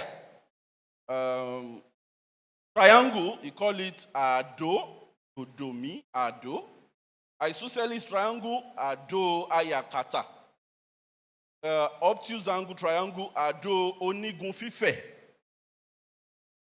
About 16 pages that he did. Square, he call it akodi. Rhomboid, he call it akoditite. Time, àkókò. Summary, àkótán. Diameter, àlàjá. Àmì ìdúró, dot or full stop. Symbols, okay, and so on. I recommend that you check it so that I will not. Àlééfà, degree. When we put a degree, ó máa ń lé téńté, ó pè ní àlééfà. And the thing is that, when they said, how do you teach chemistry? I said, ohun tá a bá ti fẹnu kò pé a máa pè, òun la máa pè. Tá a bá ti jọ sọ pé báyìí ni yóò ṣe máa jẹ́, òun náà ni ó máa jẹ́. So, àpótí, rectangle cylinder. Àríbíigán, cuboid. Àròpín, mean or average. Àròpín eré, average speed. Àròpọ̀, sum.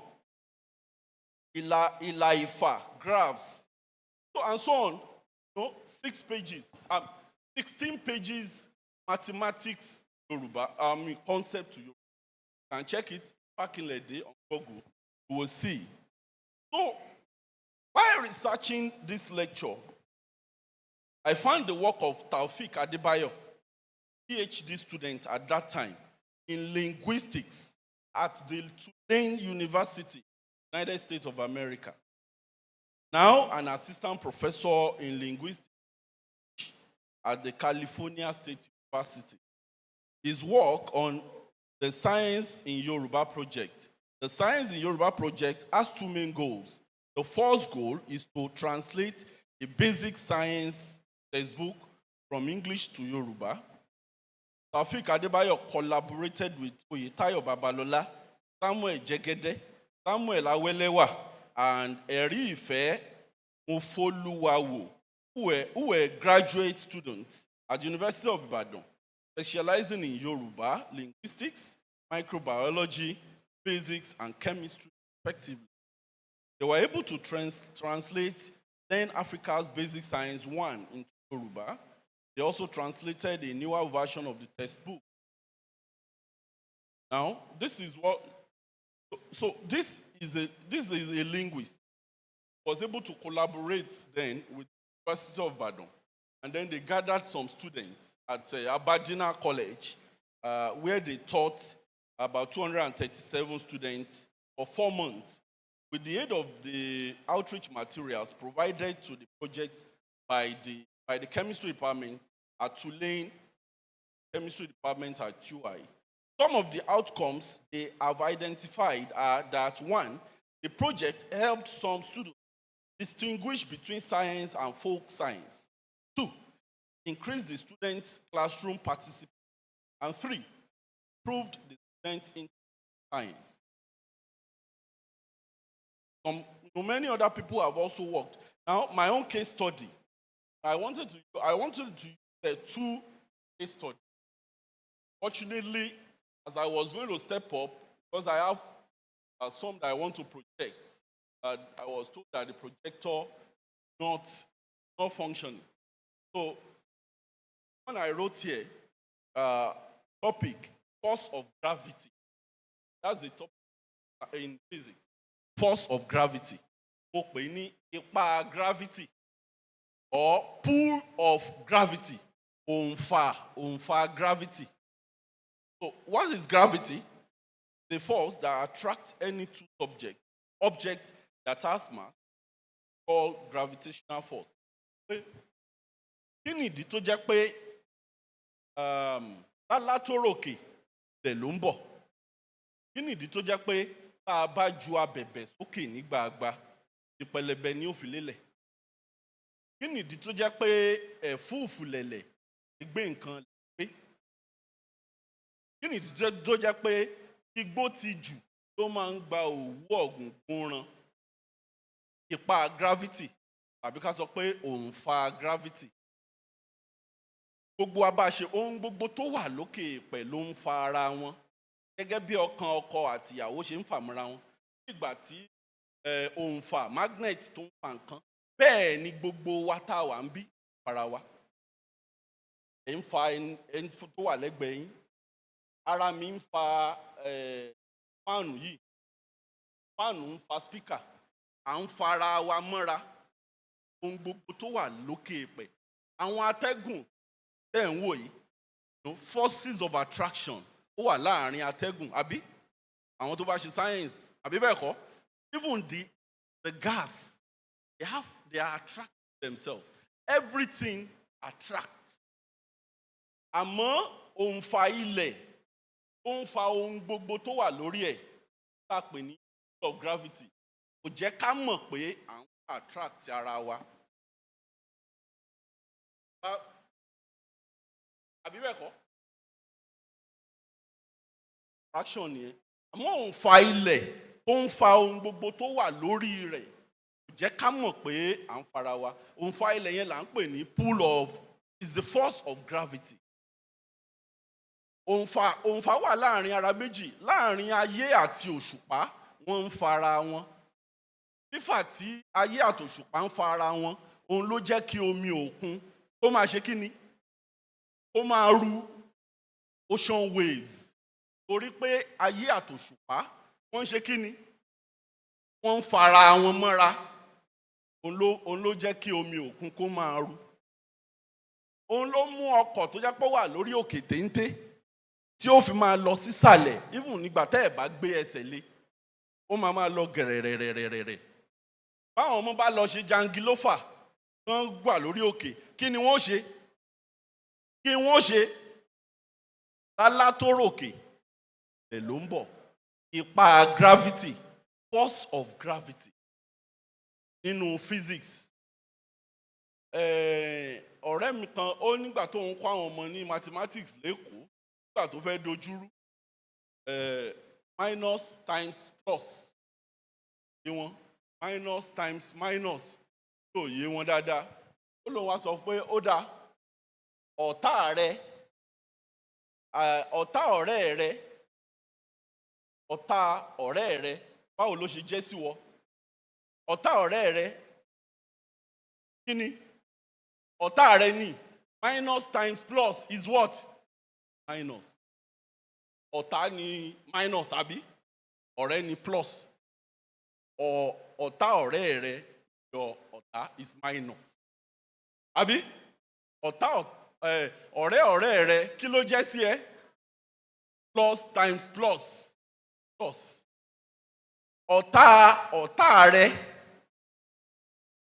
ọ̀tá tó jẹ́ ọ̀tá sọ́tá ẹ is what ọ̀rẹ́ rẹ ni minus times minus is what plus so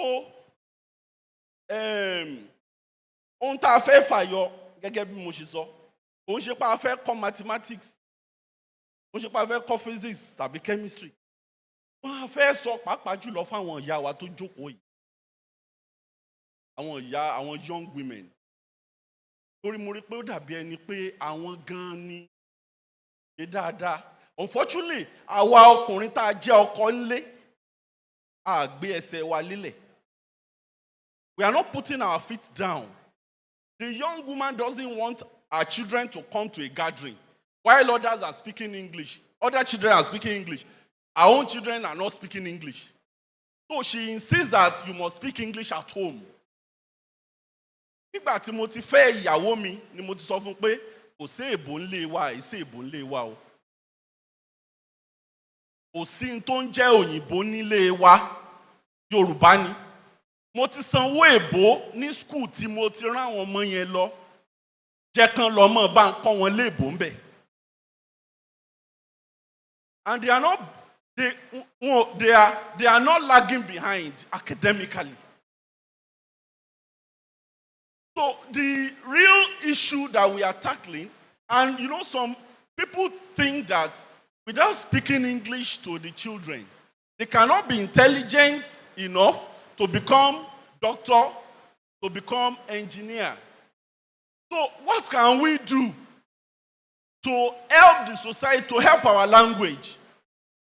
Can we bring science to be teaching, Yoruba, to be teaching science, even at the basic level, let's say primary to GSS 3, so that it will be established. Pé kò ń ṣe pé tó o bá ti sọ òyìnbó sọ́mọ, ọmọ rẹ ò tí ì lọ́pọlọ. That is the real, that's what we are doing, really. Unfortunately, my second example, I've talked about force of gravity.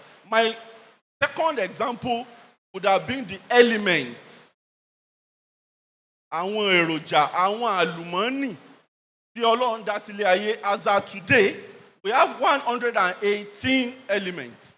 Many of us are exposed to the first to 20 elements in our secondary school. Even when you ṣe science, àbí, wọ́n ní want to láti orí hydrogen títí dé orí calcium, number 20.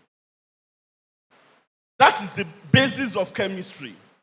Jẹ́ a lè fún àwọn àlùmọ́nì yìí lórúkọ Yorùbá tí ò fi ní dàbí pé tí a bá tí orúkọ wo la fẹ́ fún wọn bó ló fẹ́ yí sí Yorùbá kò ṣeé ṣe láti kọ́ chemistry ní Yorùbá. Mo gbìyànjú láti fún àwọn element yẹn lórúkọ ní èròǹgbà tèmi. Ẹ̀dẹ̀ má gbàgbé mo sọ pé ohun tá a bá ti fẹnu kò pa mọ́ pé òun náà la máa pè. Tẹ́ ẹ bá sọ pé atom, tá a sọ pé átóòmù la mọ̀ pé, àbí ó ti dòun náà nìyẹn. Ní China, àwọn China ní àjọ, they have a commission that translates elements in science and technology. Symbols in science and technology to their language. It's a government policy. It's not an individual thing. And that's why I'm happy that from what the speaker said, the policymakers, our governors, our kings, everybody really understand that it's a policy challenge. You understand? So in China, they have a board that sees to the translation of symbols, their language. So I have, in the table, I brought out, I should be finishing, let's say, in 5 minutes. Because àwa gan tá a wá láti Ifẹ̀, a ti sọ pé aago mẹ́ta àbọ̀ lámọ̀ lọ, aago mẹ́ta àbọ̀ bó tiẹ̀ jẹ́ pé àwa la kọ́kọ́ débí, aago mẹ́fà àbọ̀ láti kúrò ní Ilé Ifẹ̀ Oyè, láti débí pẹ́tipẹ́. So I have the table. For example, oxygen. Bá pe oxygen ní atẹ́gùn ẹ̀mí, tàbí mo pè ní oxygen. Tí bá pe hydrogen ní hydrogen. Tá a dẹ̀ kọ́ àwọn ọmọ nígbà wọn bá fi dé ilé ẹ̀kọ́ gíga, wọ́n mọ̀ pé tá a pè ní hydrogen, àbí? Ẹgẹ́tẹ̀, bá ti fún wọn foundation àti establish kankan pé a lè pè ní Yorùbá. Àwọn elements like fún àpẹẹrẹ àwọn kan ti wà tí Yorùbá náà lórúkọ fún láti bẹ̀rẹ̀ pẹ̀pẹ̀. Bóyá potassium wọ́n pè ní kán. Bóyá sulfur kò alamọ sulfur ẹni tó bá nífo yellow báyìí tá a máa ń fi ra ara. Yorùbá pè ní imí ọjọ́. Nínú Bíbélì Àjàyí Crowther pè ní sulfuru. Ẹgẹ́tẹ̀. In my table, I showed what the Germans did. The Germans also adopted the English. The English pè helium. Germans náà pè ní helium. Àwọn Chinese sand bó ṣe sand létí wọn náà ṣe mú symbol àtorúkọ tán fi pè bó ṣe sand létí wọn. Ẹgẹ́tẹ̀. Beryllium ó ṣe sand ó lè jẹ́ Be náà kàn fi pè. Mo wo báwọn French wọ́n ṣe pè. Hydrogen wọ́n kàn kọ gene, Gene tó parí ẹ̀yẹn wọ́n fi yí another yìí wọ́n dẹ̀ yín ọmọ sí lókè.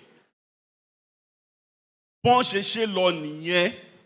Ẹgẹ́tẹ̀ tó jẹ́ pé wọ́n lo ìlànà tí òyìnbó ti establish, àwọn náà lò. Oríṣiríṣi element ó ní, luckily mo kàn print some of the things tí mo ṣe dání.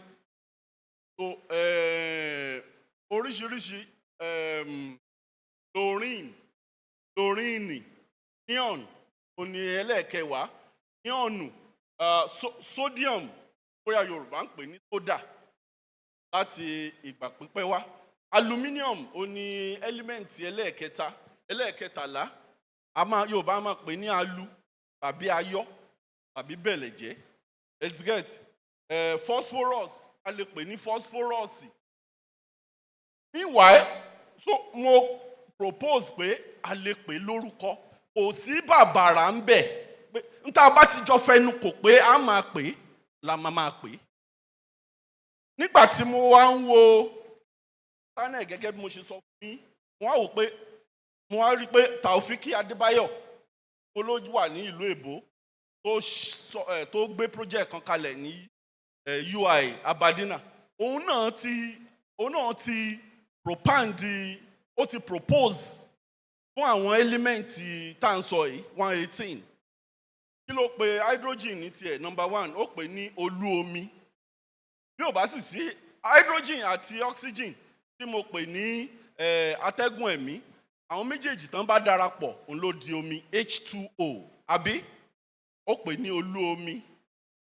Àwọn míì náà èròǹgbà rẹ̀ tiẹ̀ bá tèmi náà mu lọ́pọ̀lọpọ̀. Lithium ó pè ní lithium. Ó pè oxygen ó pè ní olú ẹ̀mí. So, ṣùgbọ́n ó wà ń bẹ̀. Wọ́n àkọ́bí ara sí, wọ́n gbà wá lákòókò. You know, it's a policy matter.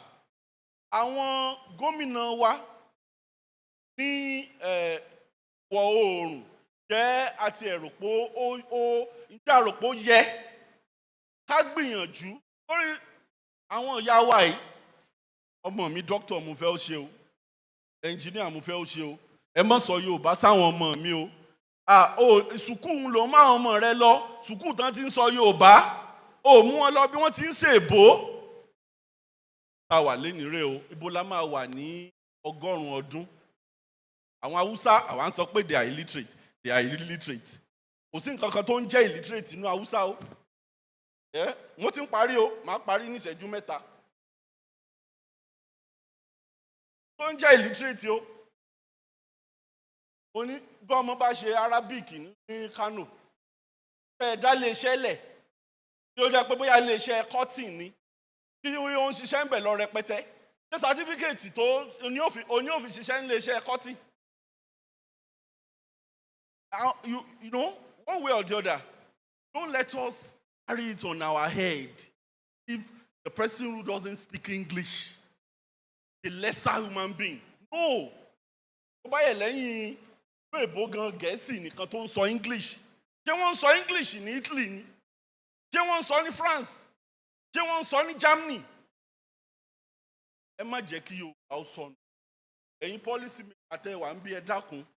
Wọ́n ti ìwà mi ò ní láti sọ yẹn mọ́ pé recommendation. Speaker ti sọ pé kí làwọn ó ṣe. Tá a bá lè, wọ́n ti sọ oríṣiríṣi tó yẹ ká ṣe láti. So ní àkótán conclusion tèmi, mo ní the effort to teach science in Yoruba transcend the pedagogy. It is to inspire scientific education in the students at all levels and make them to understand that English is not the only means by which learning could be done. Importantly, as Yoruba, to enable today's parents to stop believing that their children can only become intelligent when they speak English to them. All hands must be on deck to save our Yoruba language from going into extinction. Thank you.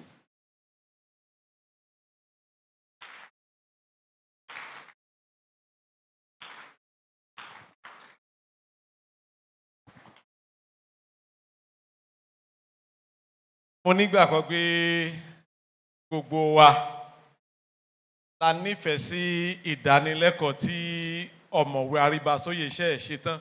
Tó bá jẹ́ bẹ́ẹ̀, ẹ dákun ẹ jẹ́ ká fún wa látẹ̀wọ́ lẹ́ẹ̀kan sí.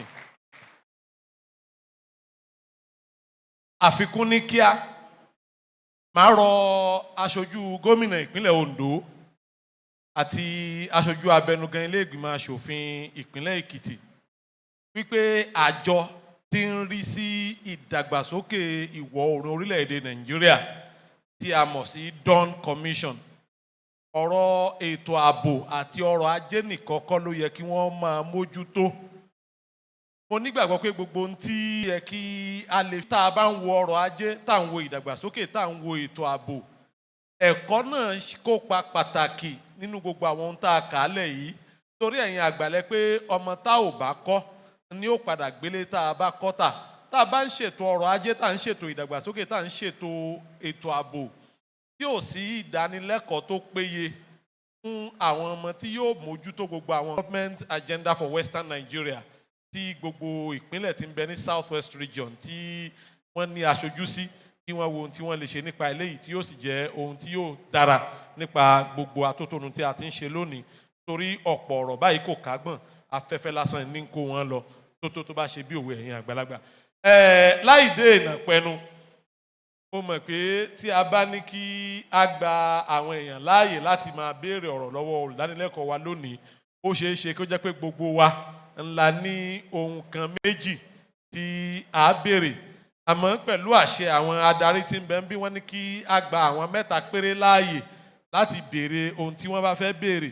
Kété tí wọ́n bá ti ṣe ìbéèrè àti ìdáhùn yìí tán ní 2 mẹ́ta lára àwọn tí wọ́n wà níbí tí wọ́n ó bá wa sọ̀rọ̀, tí a ó sì fi àmì ẹ̀yẹ ta àwọn tí a fẹ́ fi àmì ẹ̀yẹ dá lọ́lá, tí a fi dá wọn lọ́lá kó tó di pé ọlọ́lá gómìnà ìpínlẹ̀ Ondo yóò bá wa ní gbólóhùn nítorí gẹ́gẹ́ bí àṣà àwọn oúnjọba tí gómìnà bá ti sọ̀rọ̀ ètò pinnu ẹnikẹ́ni ò tún lè wí lẹ́ni tí gómìnà bá ti wí mọ́.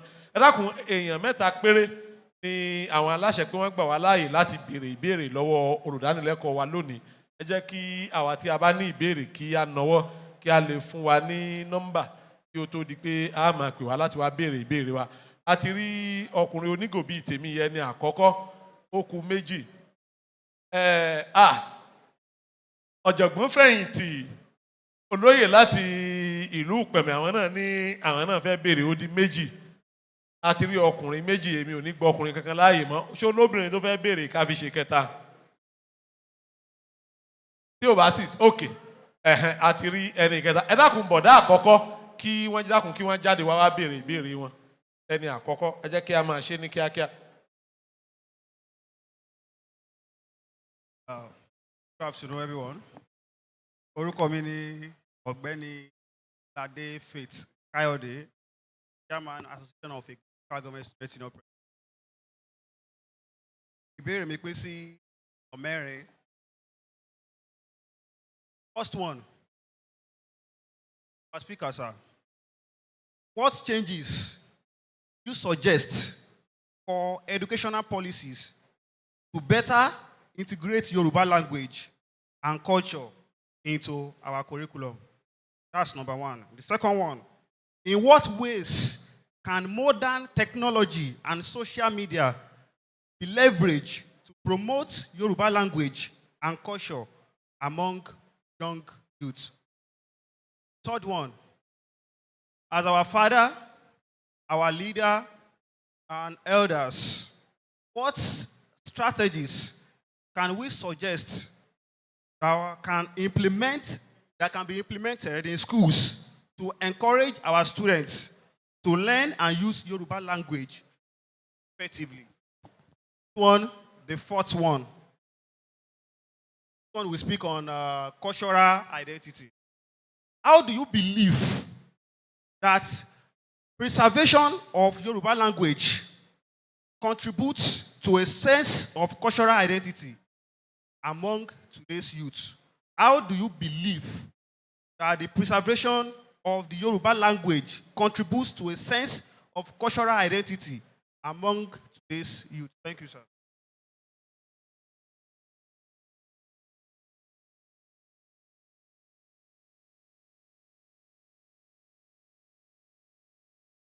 gbà mí láàyè láti kí olùkọ́ wa pé ṣe nǹkan ló ń kọ mí lóminú yẹn ní ìníjà nípa kọ́ sáyẹ́nsì wà tó ń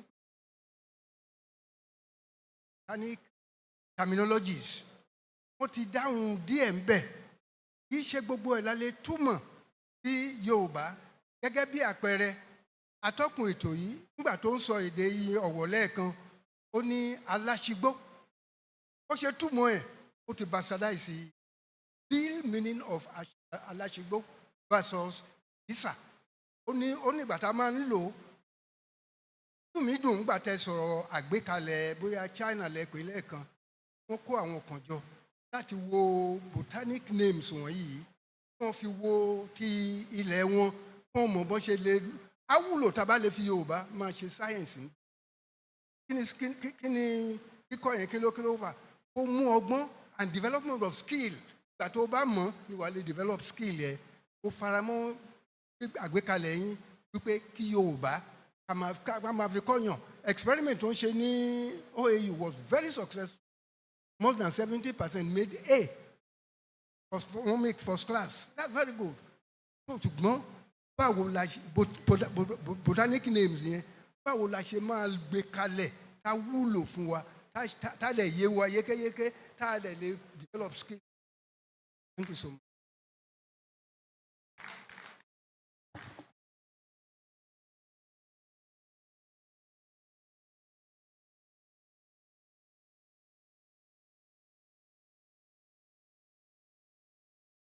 All right, all protocol duly observed.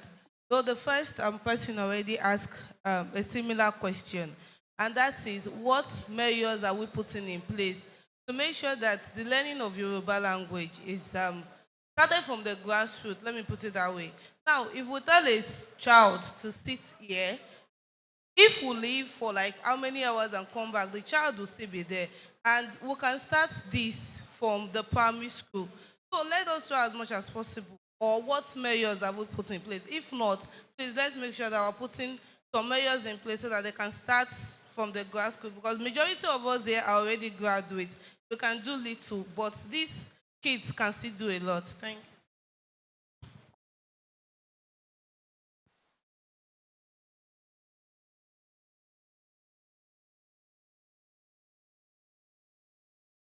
ẹ má bínú o n ò ní bá lọ́wọ́ ná torí àkókò wa ó ti kó wa ń papá mọ́ra gbogbo nǹkan tí gbogbo wa ń sọ náà ni pé ọ̀nà wo lágbègbà tí èròǹgbà wa yìí tí ó fi jẹ́ mímúṣẹ àwọn policy makers wa wọ́n wà ń bí.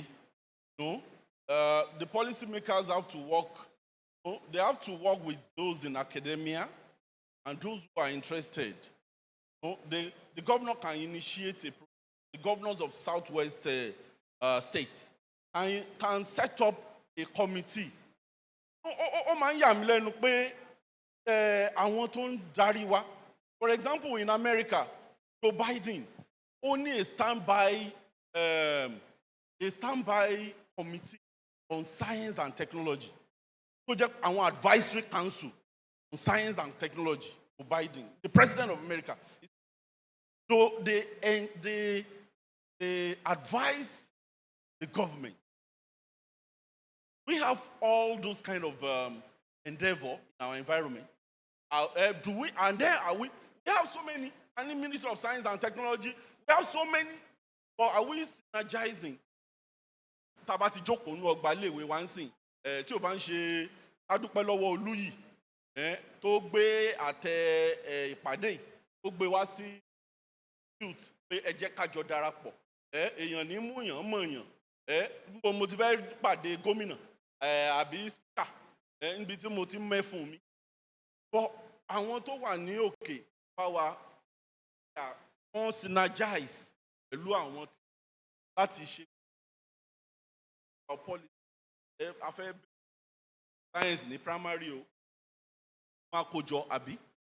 During Buhari's regime ní 2018 under Ogbonnaya came out with a policy to say we are going to be teaching science in indigenous languages. Orí tẹ́lẹ̀ láti gbọ́ mọ́ àgbọ̀n kankan mọ́. Some of us were interested at that time, but we never heard about it again. So social media, well, like I said, I also found some names on the social media. Gold, wúrà, gbogbo àná la mọ̀ wúrà. So social media is very effective.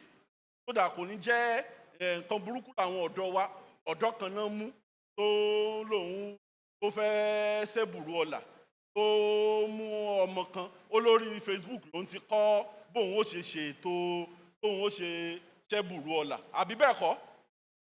Negative usage can put social media to positive usage, and we can do more. What strategy? Okay, gbogbo yẹn is all about policy. Bàbá tó ní pé bàbá tó ń sọ fún wa pé botanical terminology àti sọ tá a bá ti jọ kóra wa jọ pọ̀ tá a jọ decide ìwò ìkòròwò ohun abádìjọ wò gígùn ní gún.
fẹ́ rí ìjà tèmi ó dẹ̀ fẹ́ rí ojú pípọ́n mi ni.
ọ̀fẹ́ kó dánmọ́rán wọ́n tó bá jẹ́ ibi ìgbé ni kò fẹ́ gbèwé wá àmọ́ ìgbàlódé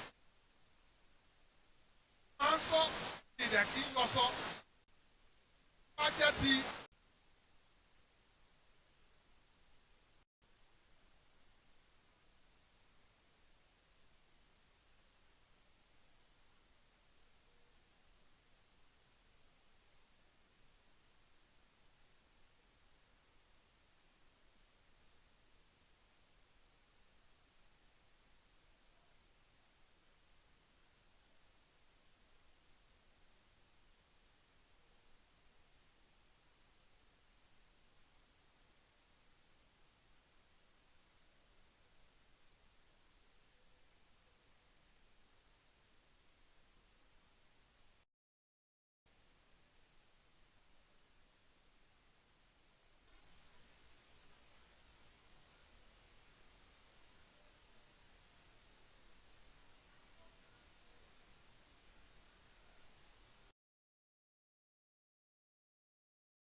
And pressure equals the same number of molecule.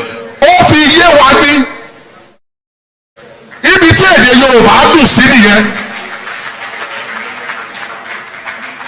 bá a bá fẹ́ dúró táwa náà fẹ́ gbé nǹkan ribiribi ṣe bí wọ́n ṣe ń ṣe ní ìlú òyìnbó a gbọ́dọ̀ bẹ̀rẹ̀ sí máa fi èdè wa ká fi máa kọ́ àwọn ọmọ wa lẹ́kọ̀ọ́ náà kó lè yé wọn dáadáa.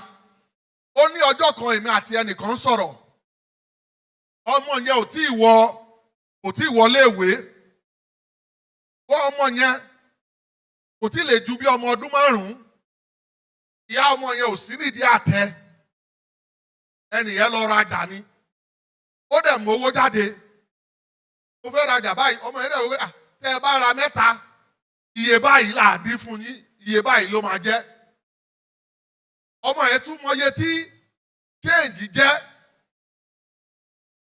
kò dẹ̀ tí ìbẹ̀rẹ̀ léèwé ìgbà tẹ́ni yẹn rajà tán ó tún wá fún ọmọ yẹn lówó ọmọ yẹn ní pé owó tẹ́ fún mi tí ìyá mi bá dé lọ́wọ́ yẹn lọ́wọ́ mi ó lè sọ pé mo jalè ni tẹ́ ẹ máa ní sùúrù díẹ̀ kí ìyá mi dé kẹ́ ẹ lè sọ fún wọn pé ẹ̀yin lẹ fún mi ní owó yẹn lẹ bùn mí owó yẹn ẹnìyẹn kúrò ń bẹ̀ ó padà délé ó lọ fi owó dán ọmọ tiẹ̀ wò ó ti wọlé ìwé wọn tí ì mọ̀wó iléèwé tó ń dẹ̀ lọ iléèwé tó jẹ́ pé ó gbówó lórí gidi ni ṣùgbọ́n ọmọ tí wọ́n ti ń kọ́ láti kékeré lọ máa bọ̀ wá lọ láti ọdún 5 wá lọ rà rẹ̀ sí wa ọmọ mélòó nú ọmọ tá a bí lénìí ló pọ̀ ọmọ ọdún 5 tá a lè rán pé kó lọ rà rẹ̀ sí wa.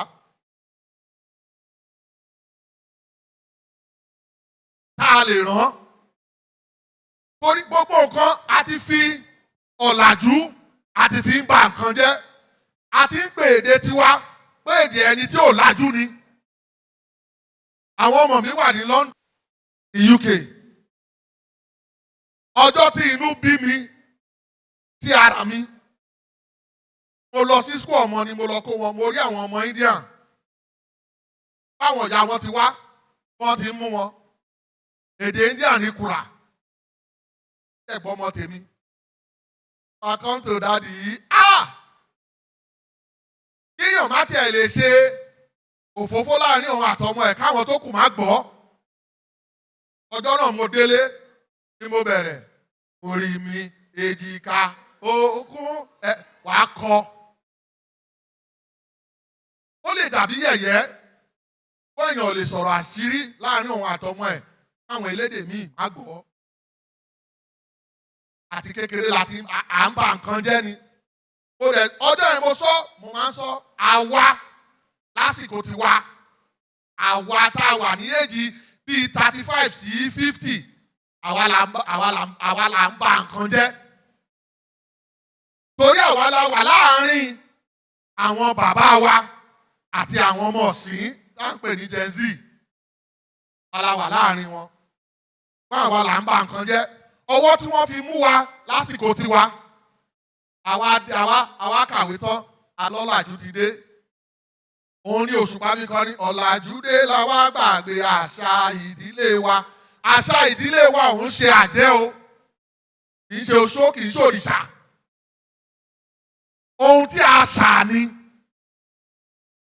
àwọn ìwà tí a ti wò ó pé tá a bá hùwà báyìí tá a bá ṣe báyìí tá a bá ṣe báyìí àwo gbogbo ẹ̀ wọ́n wá ṣà àwọn ọ̀kan jáde inú ẹ̀ wàá kí àgbà bọ̀wọ̀ fún àgbàlagbà àwọn àṣà tá a lè ń sọ nínú Bíbélì náà wà mẹ́ o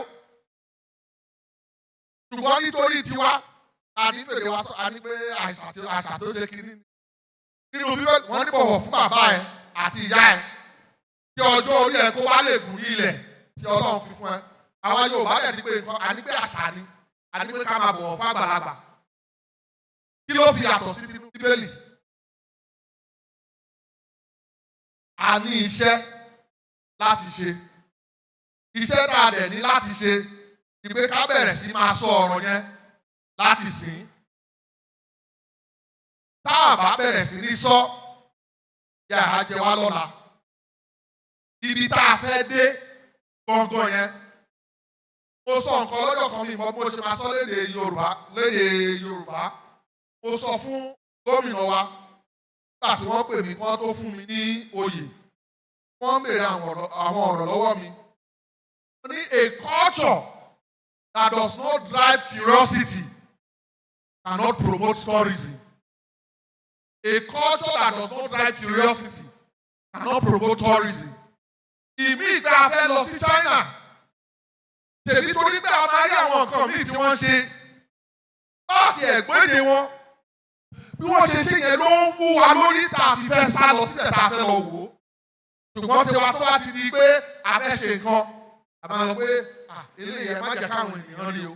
Eléyìí ẹ má jẹ́ káwọn ènìyàn rí o. Kọ́ má sọ pé aluko o. Kọ́ má sọ pé òun ló fà á lọ́jọ́ tí mo fi lọ sí nígbà tí wọ́n ṣe Ògún festival ní Ondo àti mo lọ síbẹ̀ àwọn tá a jọ lọ wọ́n dúró wọ́n ní ẹja kọ́ wà ní ẹ má jẹ́ kó ń da kíní sí lára ẹ̀rí báyìí wọ́n má da kíní sí mi lára ọwọ́ àdá mi ni mo fi gbà á pàápàá yẹn dà ó yá ẹ bá mi dà sí ó yá blue yẹn dà ẹ dà sí.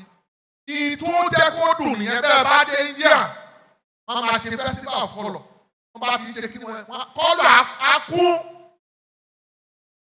débi pé ọmọ India tó wá jẹ olórí ní ilẹ̀ UK pàtó jẹ olórí pàtó wọ́n ṣe kí ni ṣé kò lọ tọ́lọ́ síwájú ibi tí kí ni wà bẹ́ẹ̀ tó bá jẹ́ ọmọ Yorùbá kan ló gbé nǹkan lọ tó lọ gbé síbẹ̀ tó lóun fi wá ṣe kí ni a sọ pé ó ti ń ṣoògùn. Láyé ìgbà àtàwọn bàbá wa tó bá bímọ ẹ má bínú ẹ jọ̀ọ́ tó bá bímọ wọ́n á fi iyọ̀ sẹ́nu ọmọ wọ́n á fi àádùn sẹ́nu ọmọ oyin sẹ́nu ọmọ wọ́n á fi omi sẹ́nu ọmọ wọ́n á ṣe gbogbo kíni yẹn táwọn pásítọ̀ bá wá ṣe kíní sí lórúkọ bàbá lórúkọ ṣe fọwọ́ kíni yẹn gbàdúrà àbí ibi tí Jésù ti lọ ṣe ìgbéyàwó ṣé kò sọ omi di ọtí fún ọ ni. Is that not part of their culture? Ìgbéyàwó tí wọn la fẹ́ ṣe. Ìta àṣà àti ìṣe tó fi ń parun lórílẹ̀-èdè yẹn. Ọlọ́run ò dẹ̀ jẹ́ kí àṣà àti ìṣe wa kó parun ní ilẹ̀ Yorùbá. Ẹ jẹ́ ká bẹ̀rẹ̀ sí máa sọ, ká bẹ̀rẹ̀ sí máa pè wọ́n pé àkéèsí àwọn tó jẹ́ olórí wa sí tí a fẹ́ ní ilẹ̀ Yorùbá kí Yorùbá lè bẹ̀rẹ̀ sí kó túbọ̀ máa gbèrú sí. Ẹ ṣé, mo dúpẹ́. Mo mọ̀ pé tá a bá fi àyè gba Ṣèyí lọ títẹ̀ ó fi ṣú lónìí ó lè má fi kan pé méjì ni ó máa sọ̀rọ̀ àmọ́ láàrin ìṣẹ́jú kan jáde fèsì sí àwọn ọ̀rọ̀ kan tí wọ́n ti sọ lẹ́ẹ̀kan ẹ dákun mo mọ̀ pé àwọn ọmọ ẹgbẹ́ àti adarí ẹgbẹ́ Oodua Youth Coalition wọ́n ti gbọ́ ọ̀rọ̀ tí dìrẹ́kítọ̀ wa sọ lẹ́ẹ̀kan àmẹ́jẹ́nsáré ṣe àlàyé kékeré kan. Lára ń tí Ṣèyí lọ dẹ̀ sọ ni màá ti fa ọ̀rọ̀ yìí yọ ní tí ó bá ti jẹ mọ́ ọ̀rọ̀ Oòduà àbí a fi orúkọ Oòduà pé púpọ̀ nínú àwọn adarí wa ni wọ́n fẹ́ máa ń fà sẹ́yìn. Arewa Youth Forum AYF ni àkọ́kọ́ nínú gbogbo ẹgbẹ́ ọ̀dọ́ tí ń bẹ nílẹ̀ Haúsá tó sì jẹ́ pé gbogbo ẹgbẹ́ ọ̀dọ́ tí ń bẹ nílẹ̀ Haúsá ló wà lábẹ́ Arewa Youth Forum. Gbogbo àwọn gómìnà ilẹ̀ Haúsá ò torí pé wọ́n ń pè ní Arewa Youth Forum kí wọ́n ní wọn ò ní bá wọn ṣe. Ọ̀hánèzè ń dí Ìgbò ní àgbáríjọ gbogbo ẹgbẹ́ fún gbogbo ọmọ Ìgbò ní gbogbo ibi tí wọ́n wà lágbàáyé. Ọ̀hánèzè ń dí Ìgbò Youth Forum ní adarí fún gbogbo ẹgbẹ́ ọ̀dọ́ nílẹ̀ Ìgbò. Gbogbo adarí nílẹ̀ Ìgbò pátápátá ní bá wọn ṣe. Bí wọ́n bá fẹ́ ṣe ìdìbò láti yan adarí gbogbo gómìnà ní rán aṣojú lọ́bẹ̀. Àmọ́ tá a bá ti pé ẹgbẹ́ kan Oodua Youth kìíní kan Oodua Youth kìíní kan wọ́n láwọn tí fẹ́ ń fa Oodua Nation wọ́n wà nídìí ẹni torí náà ẹ má bá wọn ṣe. Ó wá fẹ́ béèrè Oodua Investment kí ló dé tí wọ́n ti porúkọ ẹ̀dá sí South West Investment pé wọ́n fẹ́ fi Oodua jẹ́ Oodua Nation wọ́n ṣe fi Oodua Investment ilẹ̀ gẹ́gẹ́ bí Oodua Investment tó dẹ̀ jẹ́ pé gbogbo gómìnà ilẹ̀ Yorùbá ló ní aṣojú mbẹ tí wọ́n sì ń ya darí lọ́dún mẹ́rin tí ń bá wọn ṣe èyí ń jẹ́ fún àwọn tí wọ́n bá lè dáhùn ìbéèrè ọ̀hún. Ìtọ́kàn nínú tí a fẹ́ ṣe náà ni fífi àmì ẹ̀yẹ ta àwọn tí ó tọ́ sí lọ́rẹ. Ẹni tí ó sì fẹ́ bá wa darí abala tí a dé yìí àwọn náà ni ẹni tí ó jẹ́ ọ̀gá àwọn òṣìṣẹ́ ìjọba tó jẹ́ akọ̀ròyìn lọ́fíìsì igbákejì gómìnà ìpínlẹ̀ Ondo táwọn eléyìnbó ń pè ní Director of Media àbí Press Officer ní deputy governor's office ní ìpínlẹ̀ Ondo ńlọ Àkúrẹ́ ọ̀gbẹ́ni Bọ̀dé Akínwùmí ẹ dákun ẹ bá mi fún ẹ láti wọ bí wọ́n ṣe ń bọ̀ láti wá darí abala tá a dé ẹ ṣeun.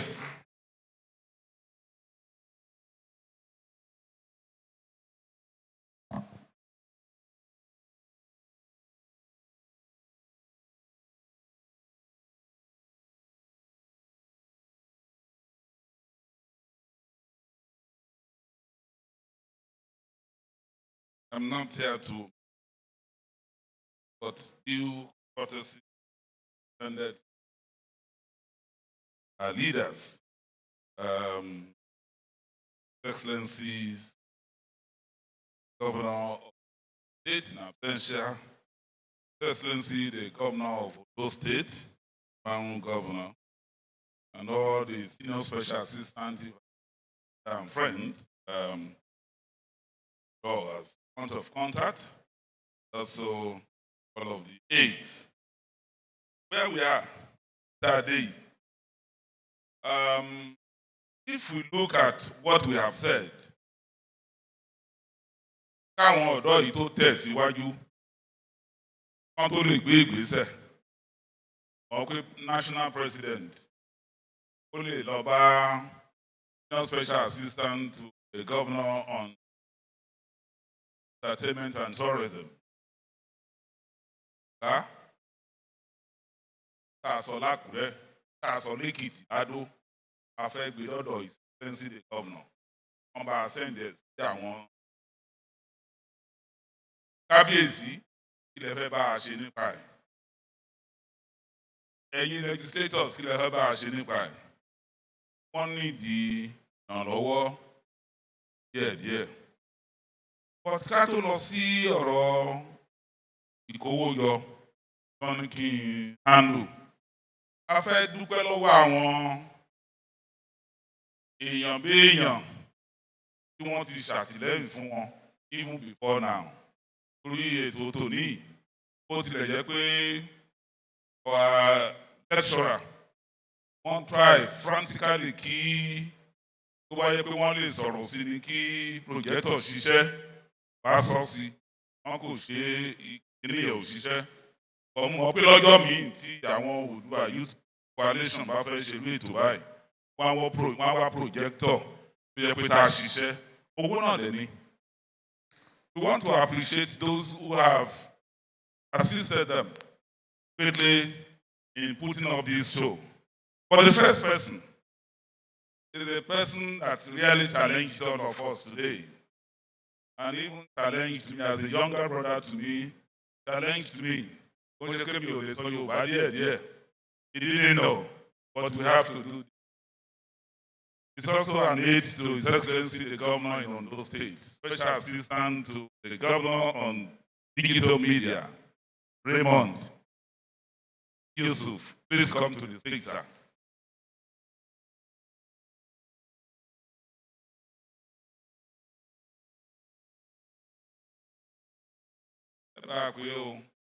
Àmọ́ ní ọ̀dọ̀ ẹ̀ láti bẹ̀rẹ̀.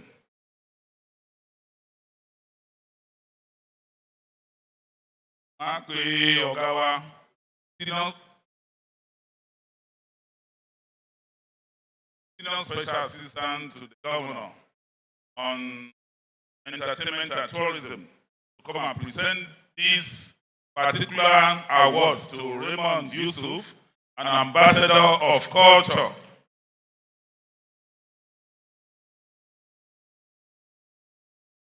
Ẹ bá a pàtẹ́wọ́ fún un.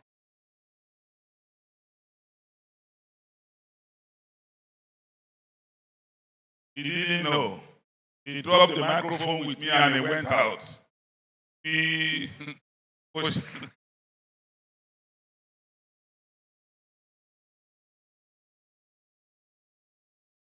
Congratulations, boy. Congratulations, brother. Well done. Well done.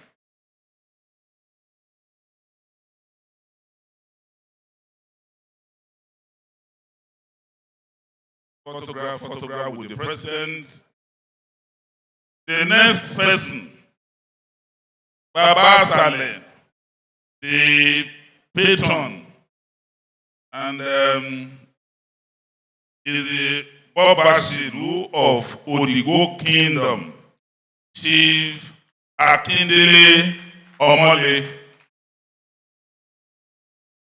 Kábíyèsí Aláyélúwà, àwọn nọ́mbà bá fún wọn ní award. SSA, please. Thank you.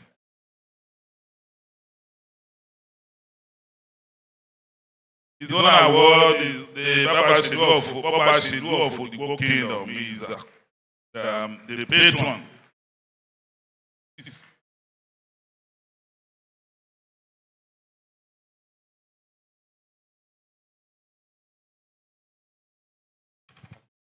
Ironically,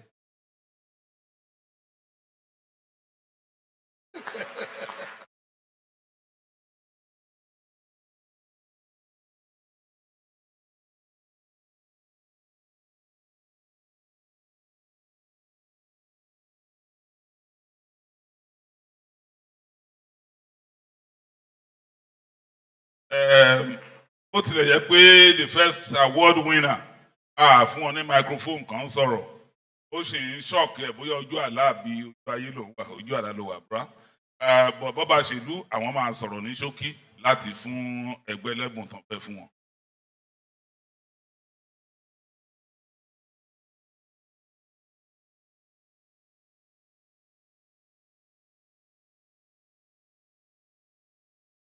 Thank you, Kabiyesi, for the honor, and thanks to Oodua Youth Coalition and all the dignitaries present today. My usual comment on occasions like this will be unchanged. That who am I that a king find my place? I do not take this for granted. Whatever virtues you have noticed, whatever qualities I've seen that qualified me this honor, my pledge will be that I'll strive to ensure that I do not depart from them. Then on the issue of sport, Kabiyesi is there. I'm a child of tradition. I'm a traditional chief. Like I told some guys yesterday, the Bobashilu they call me is not an appellation. Titled chief. Others of one palace, one Aja, can be money bangba. I'll get across to you. Thank you very much. Thank you so much. Congratulations, sir. Kábíyèsí, má bínú Kábíyèsí, àti ìfẹ́ kẹ́ lọ. Gbogbo èèyàn ló fẹ́ bá yín ya fọ́tò. The next person is another patron, Honorable Oluwaseun Adeboyejo.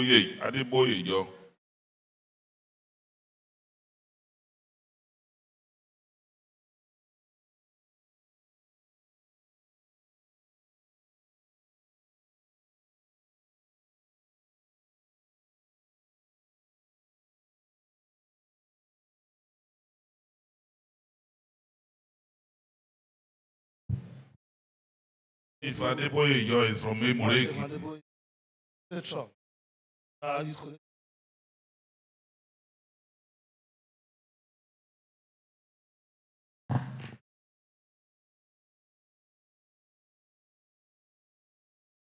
Pàtẹ́wọ́ fún ọ. Ẹ máa bá a sọ̀rọ̀ ní ìṣẹ́jú kan.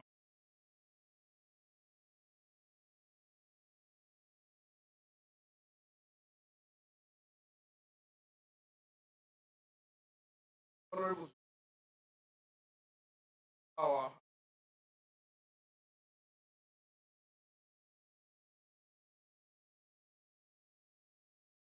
youth coalition.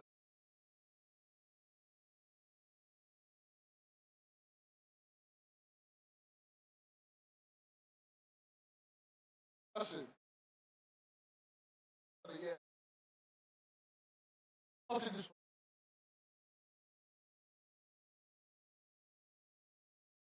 God will reward.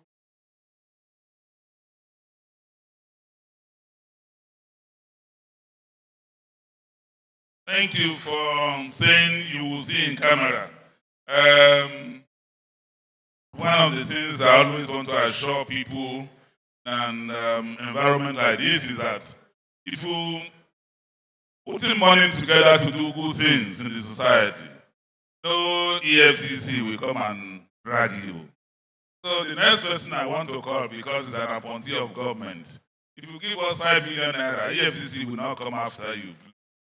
And the first lady for that matter. It is great honor to call my sister and friend, Honorable Ewa Tomi, Senior Special Assistant to the Governor on Research and Documentation, Yoruba Youth of the Year 2024.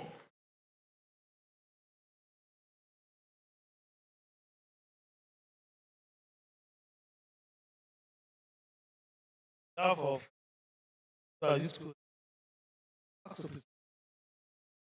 Yeah.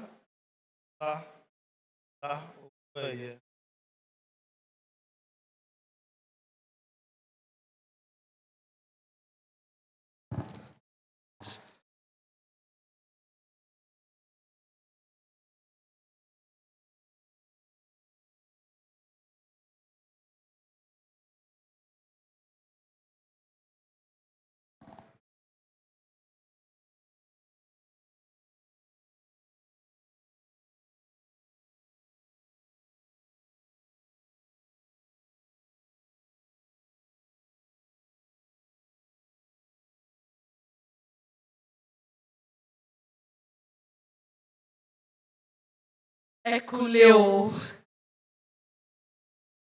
Wọ́n ní ẹ̀sọ́ nǹkan tí mo bá fẹ́ ṣe fún àwọn Oodua Youth Coalition.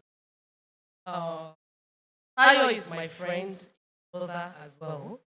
And erin ò kí ń tí erin bá ń fọn, àwọn ọmọ ẹ̀ ò kí ń fọn. Mo láwọn ọ̀gá mi bí báyìí. Tó ti ní àní sọ̀rọ̀, ṣífù wà bí. Ẹ wá ní kí n sọ̀rọ̀. Máa sọ nǹkan tí mo fẹ́ ṣe sí etí Tayo. Ẹ ṣé gan ni.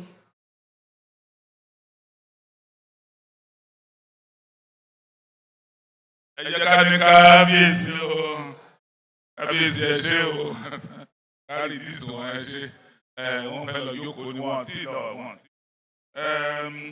ti. Nísìnyí máa pe a distinguished member of the Ekiti State House of Assembly from Oye Constituency 2, Honorable Ido Odebunmi, àwọn lá máa wá fún wa ní award. But the next award winner, the DG Smedan, and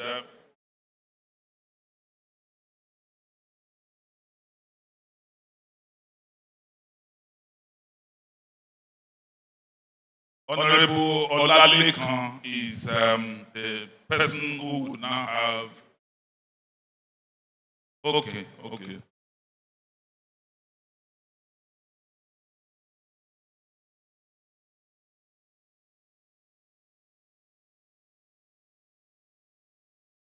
On behalf of Yoruba Youth Coalition, Yoruba Icon Award presented to Honorable Olalekan Dolaiya as Humanitarian Icon of the Year for your service to humanity this day.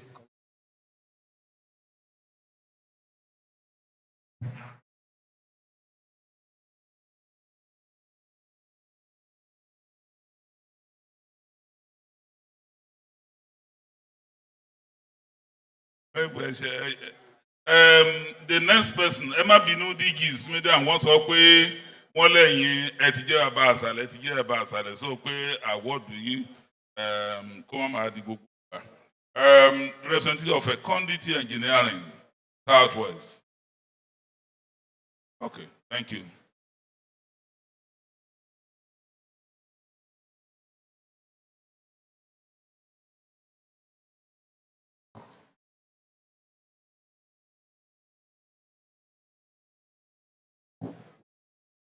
Oodua Youth Coalition, Yoruba Icon Award presented to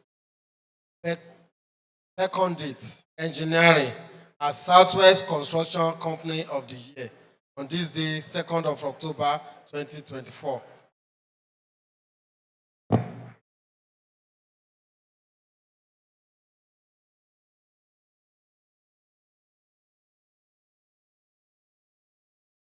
Thank you very much, sir. My name is Ademili Ahmed Olamide, and I'm so happy to be here this afternoon. At least, see Afishe Ashoju, this Fecundity Engineering Nigeria Limited.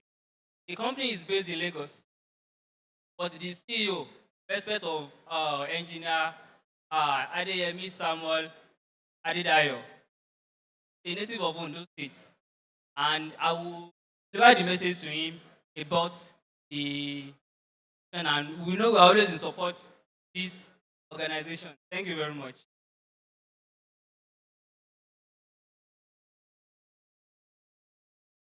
Before I release Honorable Odebumi, also want to present award to the Media Personality of the Year, Adeolu Goyega. Representatives can come now. Adeolu Goyega, Media Personality of the Year.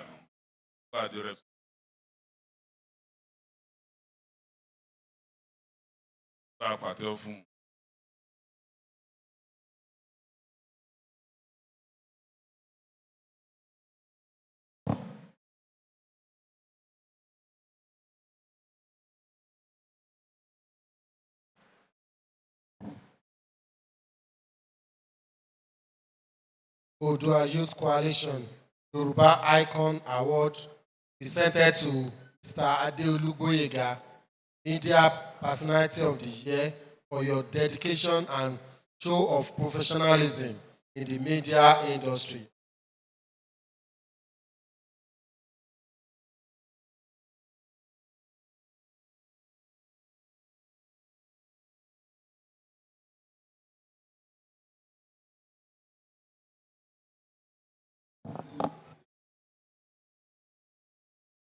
Next is the Youth Ambassador for Youth Education, Commitment and Support, Adeyugwe Adeyemi.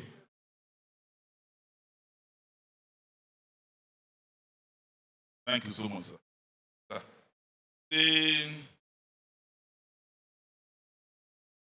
The Kábíyèsí Aláyélúwà,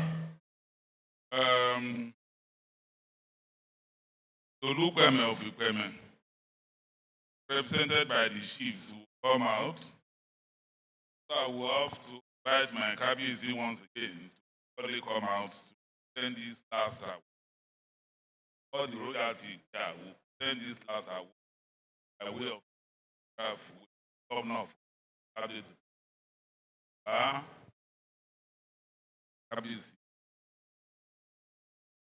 have not invited you, sir. I have not invited the governor. I want the royalties here.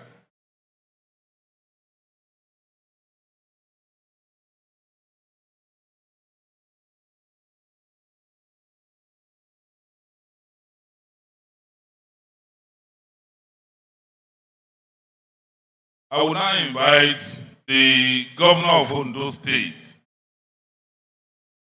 His Excellency Lucky Orimisan Ayedatua, ably represented by the Deputy Chief of Staff, Dr. Kola Falom, to come and receive the award of Awokoshe Omoluabi on this great occasion. Senior Special Assistant Lawrence Sheyi, please join. Senior Special Assistant, Mr. Speaker, please kindly join. Our erudite scholar, please join, and also, no, the two of you will have to come, sir.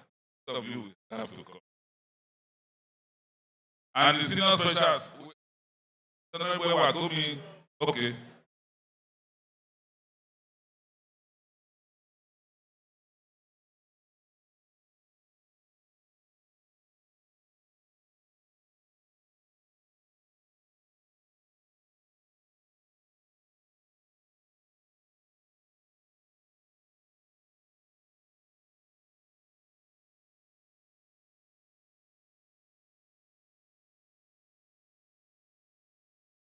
Kábíyèsí, please you will kindly lead the delegation officers, sir.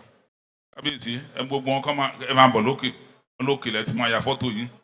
Wọ́n kàn ṣe Mr. Governor ẹ máa bọ̀ lókè.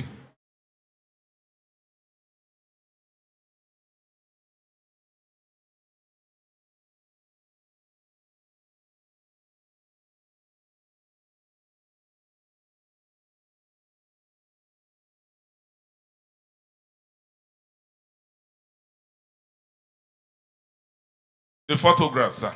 They are posing for photograph here. Tayo, please come and join and arrange. Tayo, please join and come and arrange.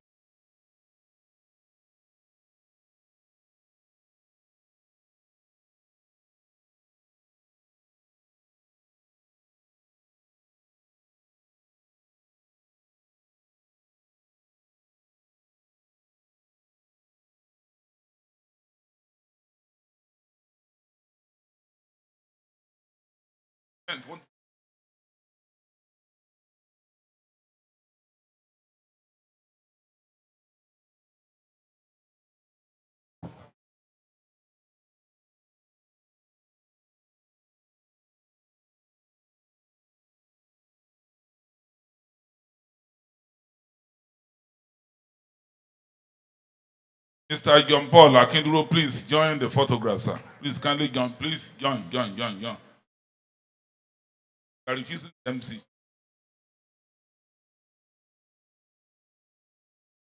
Thank you so much. Kábíyèsí, Adúpẹ́. Your Excellency, we have to wait.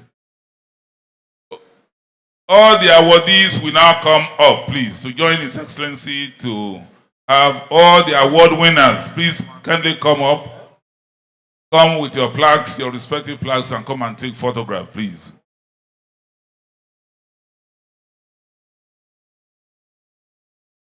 Have they all left? No, I can see. Yes, thank you. Please, all the award winners, come with your respective plaques and come and take photograph with His Excellency.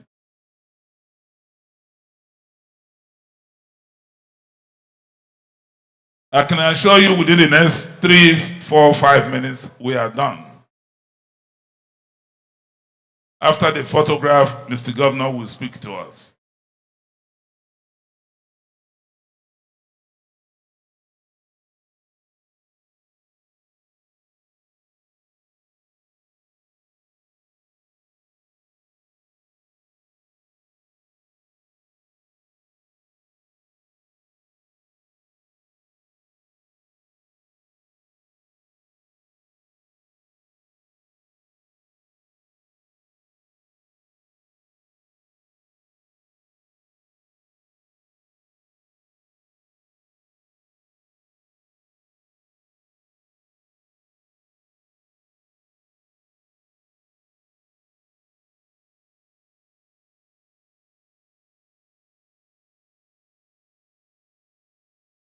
Thank you so much.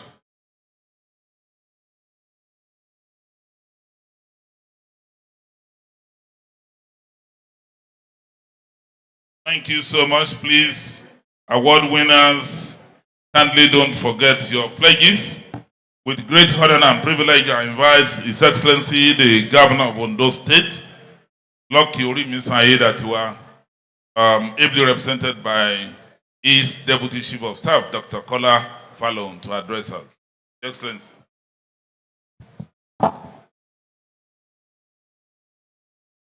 Thank you. Let's get seated and hear from His Excellencies, please.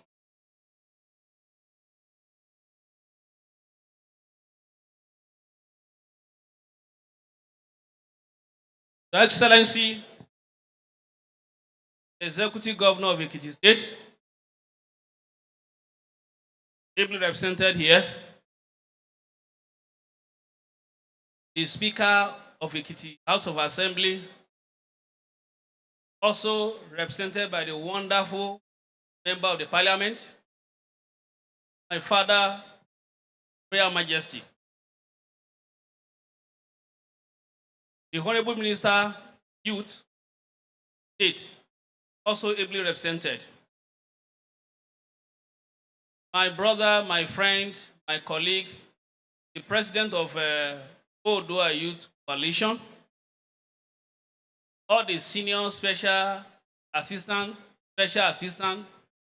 and especially Sheyi Garden Egg.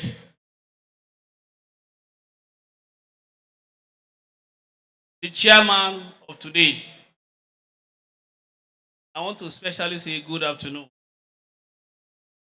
Before I run through the speech of my boss, I will now specially introduce him. I have listened to the teaching of our erudite scholar and teacher. I discovered that even me, I am guilty. Sometimes ago, I was at the airport. I went to receive my daughter. I saw kids, a 3 years old and maybe 5 years old, visiting Nigeria from the United States of America for the first time. Igbo extraction. While I was struggling to signal to my daughter who does not speak Yoruba, this Igbo man that lives in the US, bringing his kids to Nigeria for the first time, spoke Igbo. And they understood and they got the message. We are lacking behind in this part of the world. Honestly, we are failing. There are a lot of things that happen in our ecosystem that if not for the lack of our indigenous language, life would have been better. Somebody sọ pé wọ́n jalè ní family wọn, nobody will go there to marry. Am I right? Nobody. Our language is our heritage, is our culture. It speaks our culture. But we are bastardized to the extent that we are even suspicious of ourselves. It is a fact that when you say, oh, Oodua, people link it to OPC. The fact. The Arewa youth, there was no militia wing of Arewa, not one. So a leader of a state or a local government or business tycoon from Southwest that will not want to help you raise that name to OPC. I think it is not too good for us to just dismiss this advice. Let us note it and do serious re-engineering that all of us will participate. If we don't do it, the young man Tayo will be struggling and sweating. I want to especially recognize my boss, the Executive Governor of Ondo State, His Excellency, Honorable, Lucky, Olimisan, Ayedatiwa, the Mr. Fix-It himself, a finisher who does things to perfection. I want to say I will never take this privilege granted. He has been doing exceedingly and wonderfully well in those days. That is why he can appoint a Tayo. Where is Tayo? The part of his team. When you look at the kind of selection process that brought some of us on board, you will know the man is actually a youth-centric. Ordinarily, I would have loved to say a lot of things, but because I'm under the authority of my boss, I will just go through his speech, then we'll cancel ourselves. The event we are witnessing today give hope to the youth nation, in particular and Africa in general. It is indeed a reminder that our language, culture, and heritage must be cherished, preserved, and promoted in the overall interest of the black race. I also was in the US, sometimes in 2019. There is this culture they do in the East here, they call it Ofala Festival. I don't know if anybody knows about it. I went to Florida with my children to Disney World. We pay $300 there is any of such annual lecture organized by Oodua Youth Coalition. It's in partnership with the Institute of Cultural Study, Obafemi Awolowo University, OAU, Ile-Ife. It's a right step in the right direction in closing an age-long gap that many Africans have been clamoring for over the years, this much, have we included? Honestly, some of us that did not go through SSC like Sheyi did, we had it. Yes, I'm using Sheyi because he's my friend.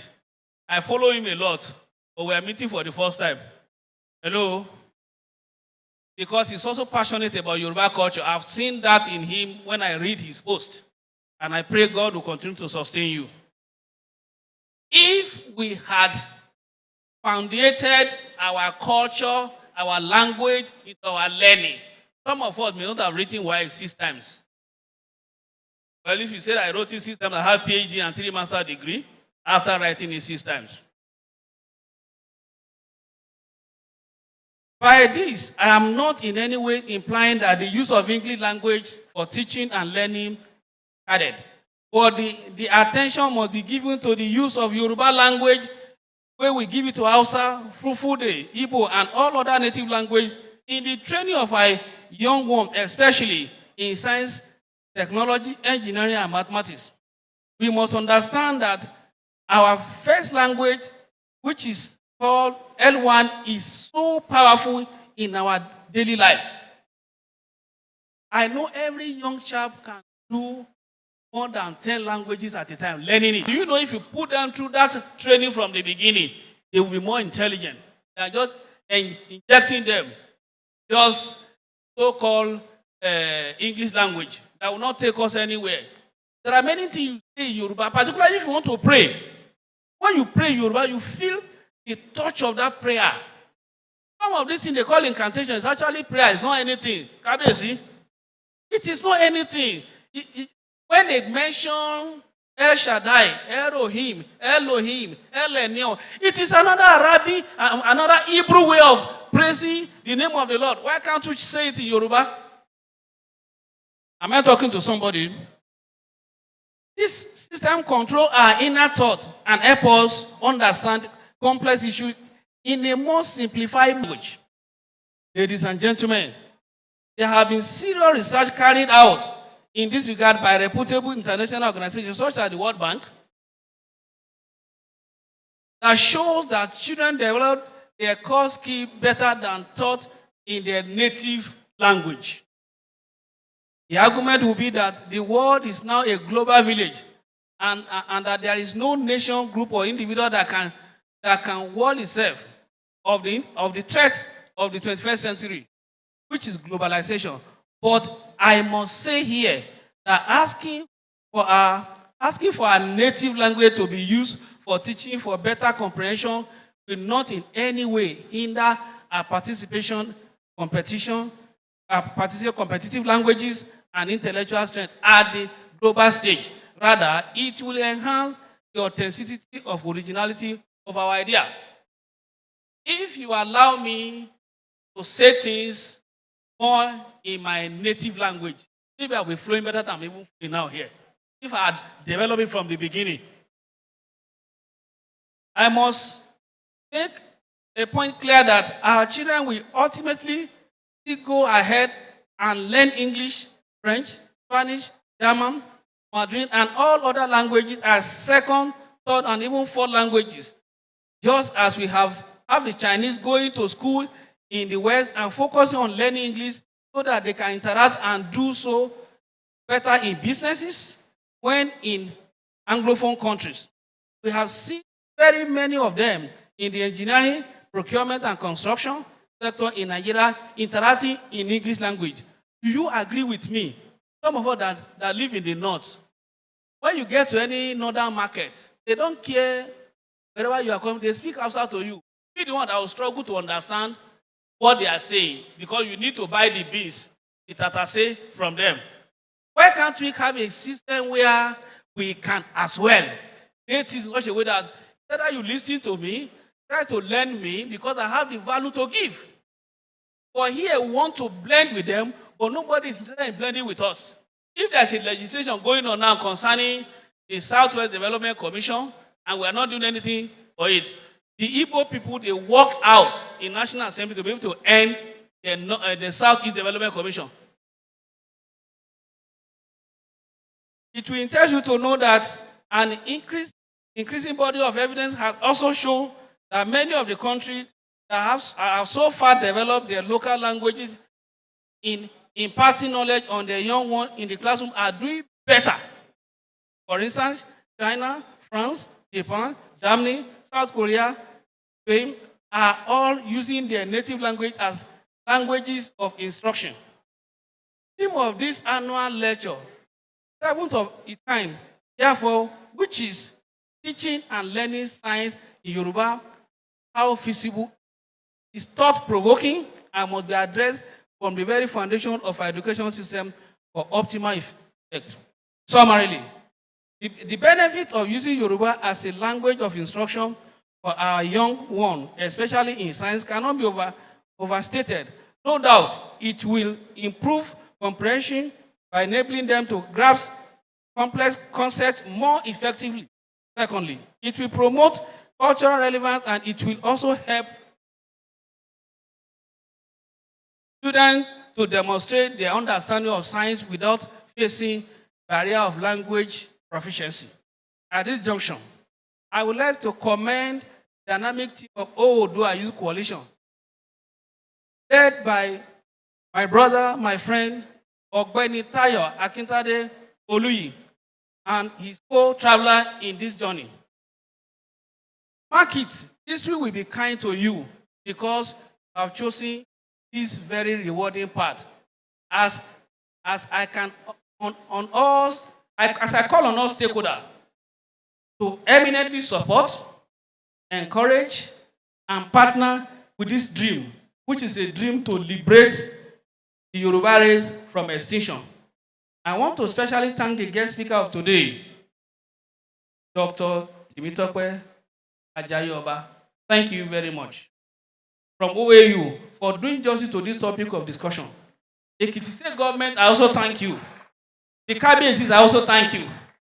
Ladies and gentlemen, I also thank you. Gentlemen of the press, I say thank you, thank you, thank you, and God bless Southwestern Nigeria.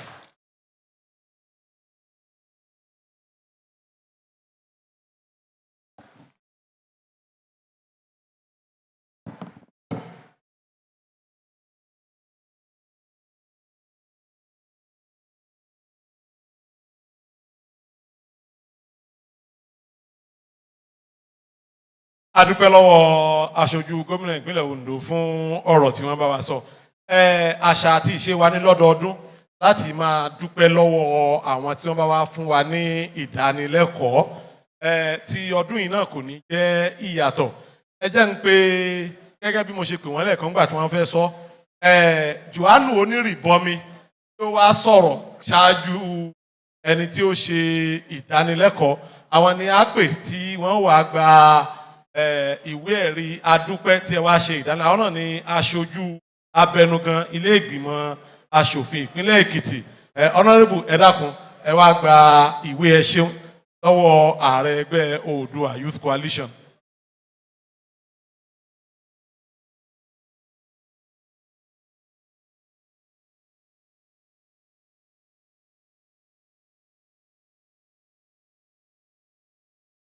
Bẹ́ẹ̀ náà látún pé olùdánilẹ́kọ̀ọ́ wa fún tòní ọ̀mọ̀wé Tèmítọ́pẹ́ Ajayoba.